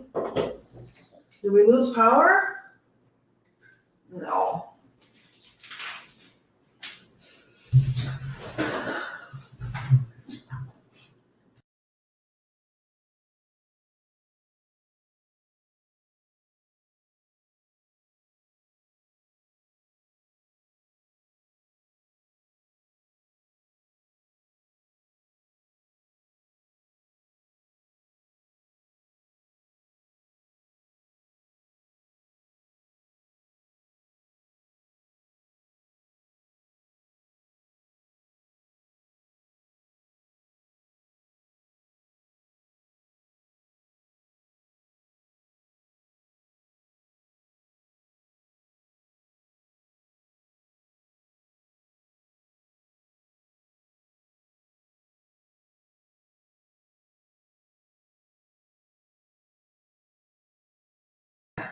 I should be back. Am I back?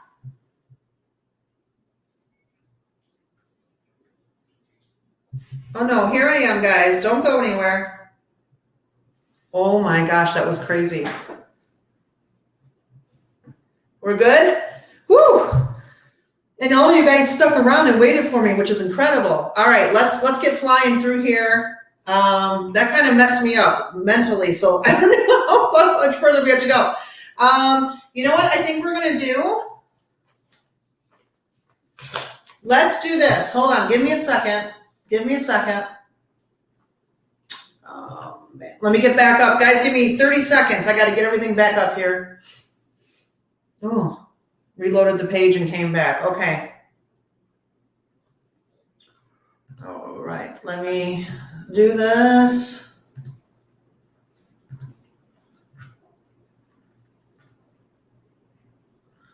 All right, we have about 5 more questions, okay? So I'm going to talk pretty quickly. I did lose everybody, and then I want to do the drawing. I want to let you guys know the drawing winner. So how about this? Let's do the drawing winner now, just in case we get cut off, because I don't want to,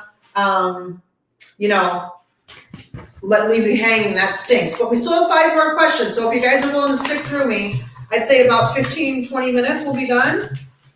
Okay.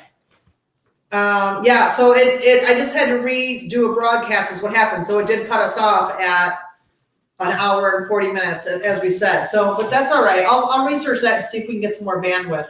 All right, yeah, wine break, Desiree. That's right, wine break. Okay. All right, guys, here we go. So the person, how we did this was we took all of the emails. We have a random picker app that does for emails, and then I just submit everybody's email who asked the question, and the person that won is Janice E., which I believe is Janice Eubank. You are the winner, my sweet, of the $50 card. Are you still here, Janice? Because you are the winner, my dear. You are the winner. So, you guys, just so you know, you're going back into the pool for the next show. How about that? How about that one, okay?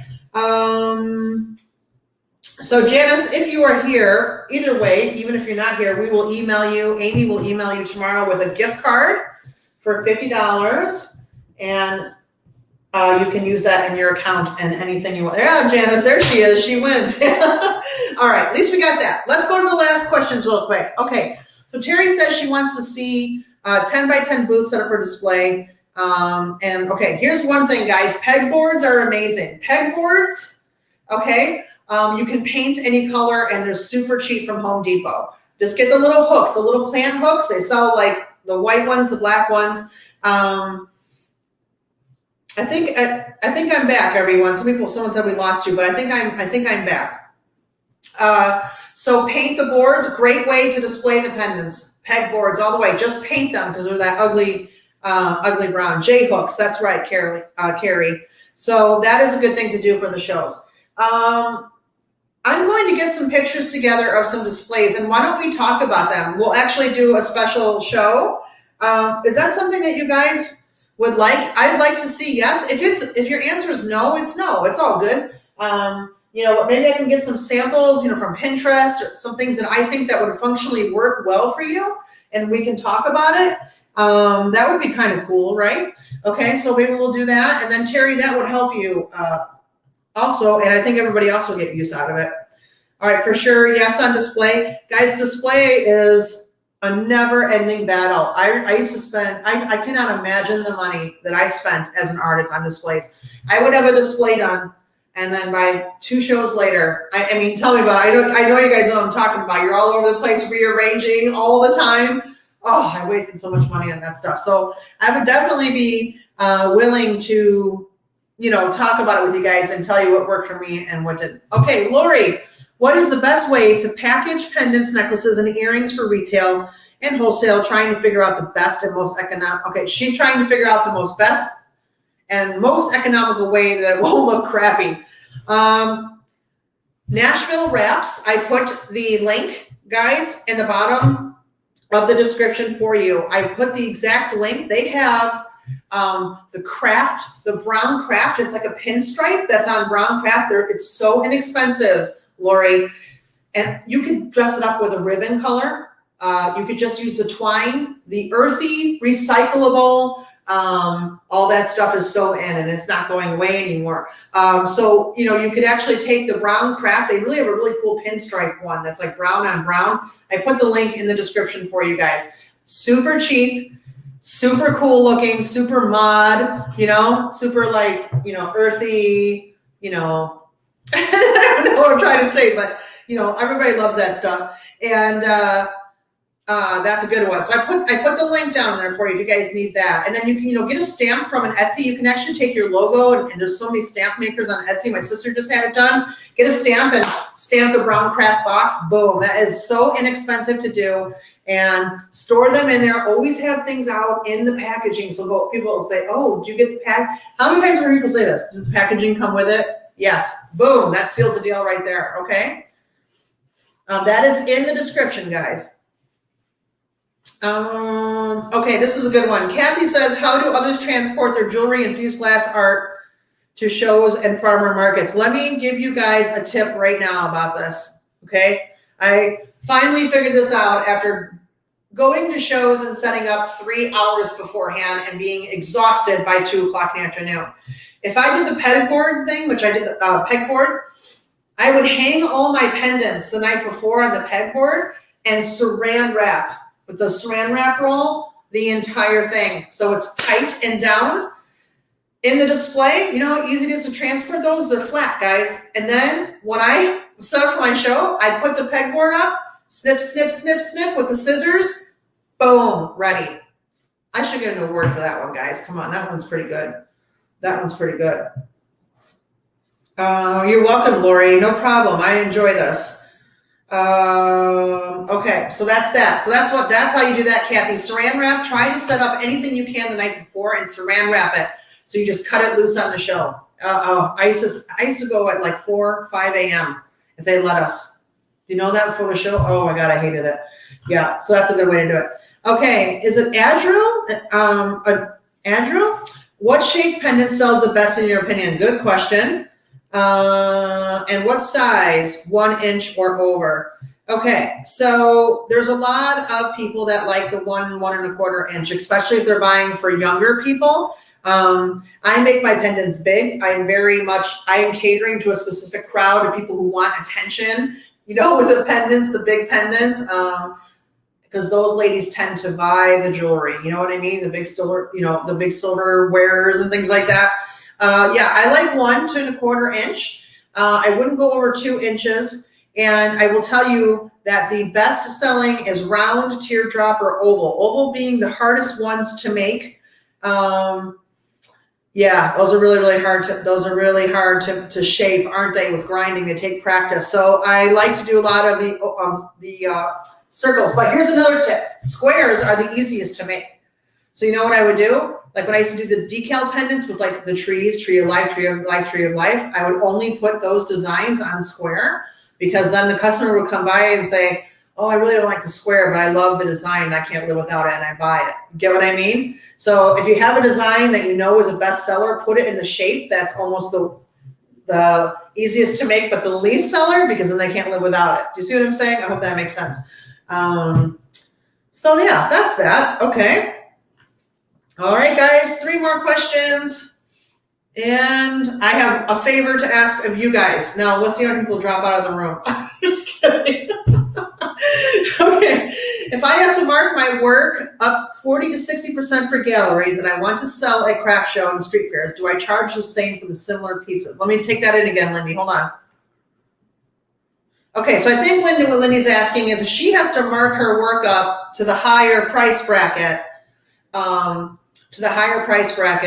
for the gallery, should she sell them the same price at the art shows? Here's how I feel about it, Lindy. If you feel that you can get that work at the higher price, you should be selling it at the higher price all the time. Do not lower your prices based on the venue, okay?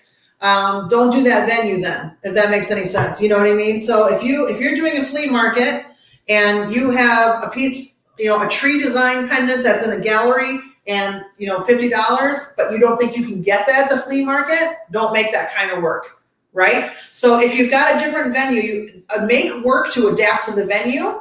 Don't adjust your prices. Do you see what I'm saying? So if you have a flea market, that would be a perfect place for those jewelry molds. I don't mean to try to push those, but I just forgot about that video. I want you guys to watch it. It's super cute. You know, make work to accommodate that venue, if that makes sense, Lindy, okay? Oh, this is a good one. This is from the chat, guys. Hold on. This is a good one. Hold on a second.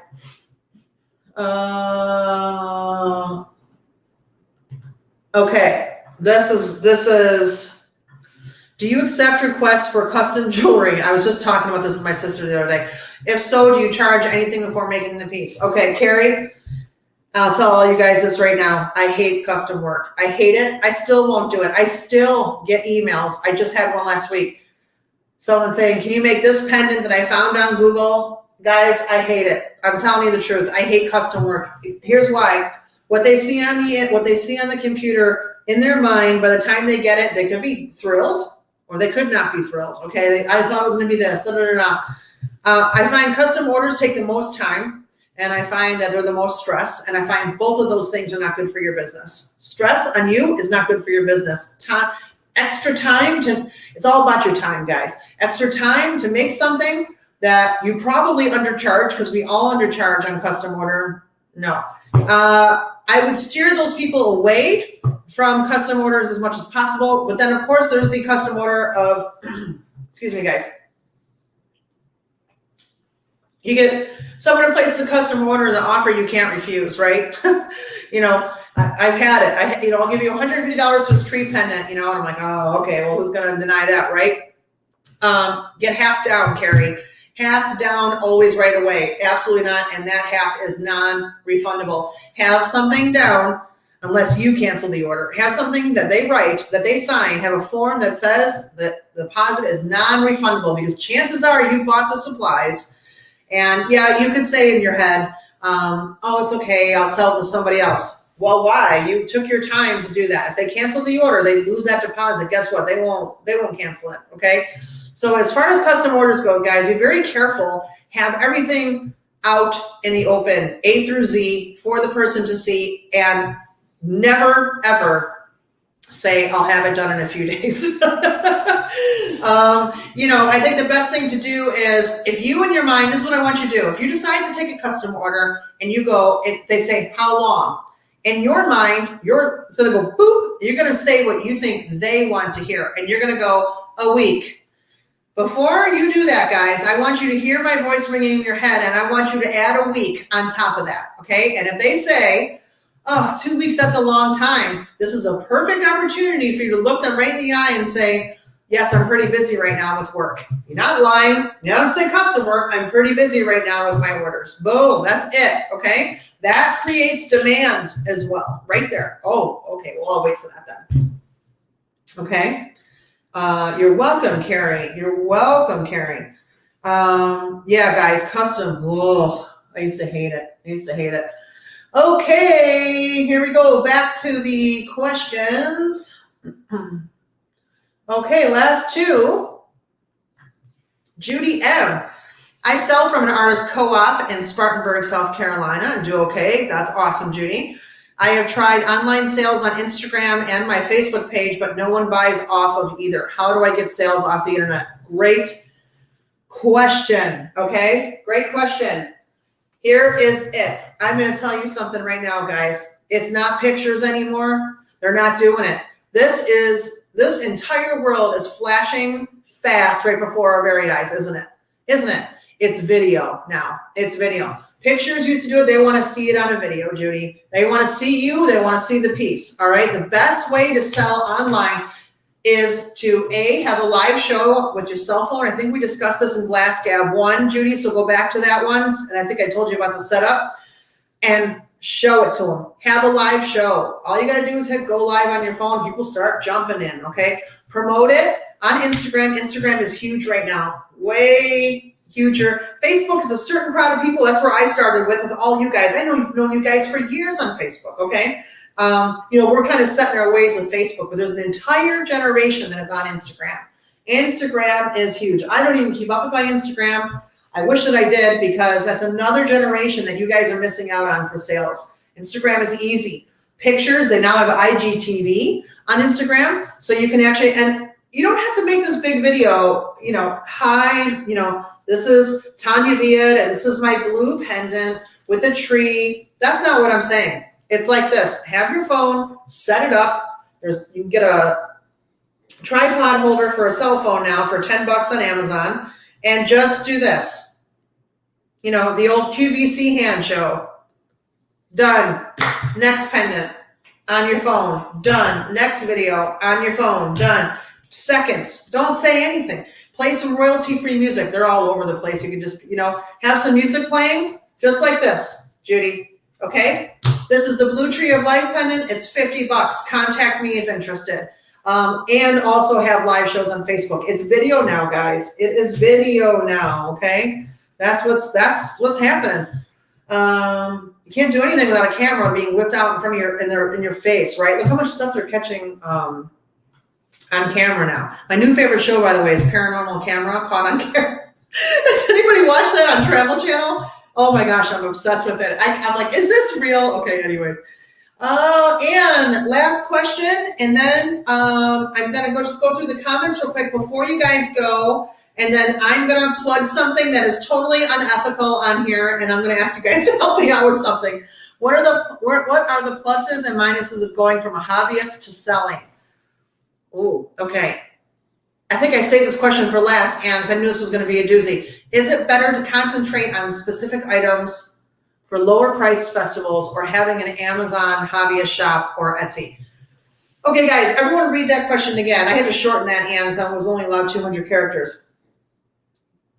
The answer is simple. Whatever is going to make you the most money. And how do you know that? You have to dabble a little bit in everything. And I went from having a sales rep to get my stuff into galleries. We had a remember that, Mark? The wholesale brokers we had. We were actually on wholesalecrafts.com. That was our most lucrative. Etsy, craft shows, festivals. I want to tell you guys this. When you start getting burnout, which is a very, very real thing, that's how I started the company. I was burnt out. I had so many gallery orders in my folder. I would walk into my studio and there would be, I couldn't even take it anymore. You might think, oh, this is wonderful. I did for the first 2 years. But I got burnt out real quick, so I knew that wasn't my route. Making gallery work, I was very successful at it, but it really wasn't my route. I started hating it, and that's not good. So I would say to you, Anne, that the pluses are you work for yourself, right? And you're a self-employed artist. And that's a great, gratifying feeling, guys. It's also a scary feeling, okay? It's scary to go out there and do that. And so that's very scary. But I would say that it is very gratifying, and you find as a human being that you have to push yourself to the limits to make it happen, and there's something very satisfying when you reach a goal. Whatever that goal is, that's amazing. The minuses, taxes, paying money for taxes. If you have employees, paying Medicaid and all that stuff, which I did. I was having cold workers and things like that. The financial side of it. Now you have to get, legal, business license, wholesale license. So, once you get that all worked out, it's good. And I would say dabble a little bit. I would say online is where it's at right now. And if you guys have a few of those festivals, like I ended up having like 2. I used to do like 25 a year, but I had like 2 or 3 in downtown Chicago that were so incredible. Looks like we got a spammer in there, Mark. And that were so incredible that you had to do them. I would make like $4,000. I'm like, oh my gosh, you pump for it all year. I would definitely say, guys, if you do have that show that makes you a lot of money, stick with it because it's a great way to network with people, Anne. Okay, but definitely online is probably the best. If you can stay in your studio, I hope that helps I hope that answers your question, Anne. It's always great to work for yourself. And it was very scary. I quit my job and said, I'm going to do this. And I didn't have anything to back it up. So I kind of put the fire under my butt. That's how I work in life. All right, guys. So I'm looking through the questions here, and I think that we got everything.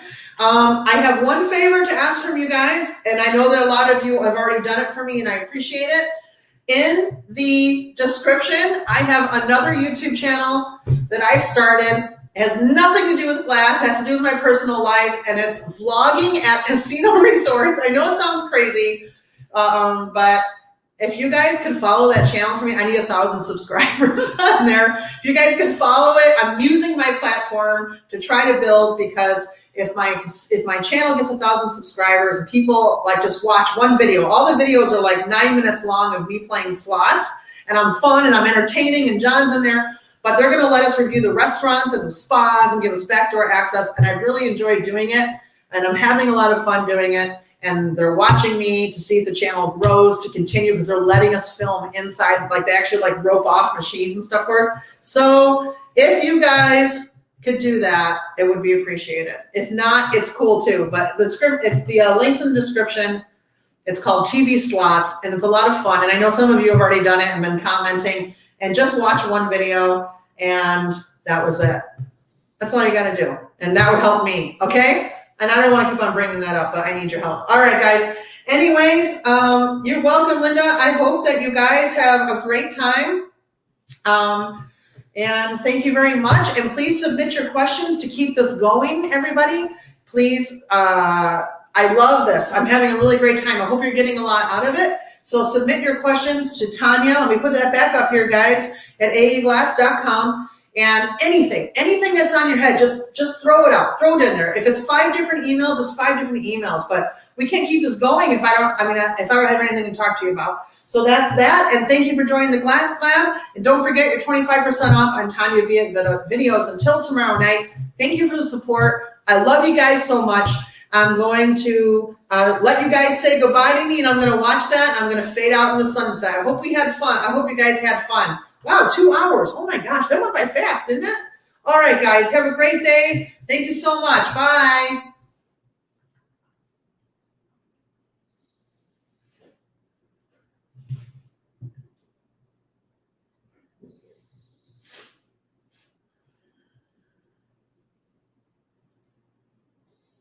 Oh, thanks, Deb. She said, I'll follow it even if I don't watch it.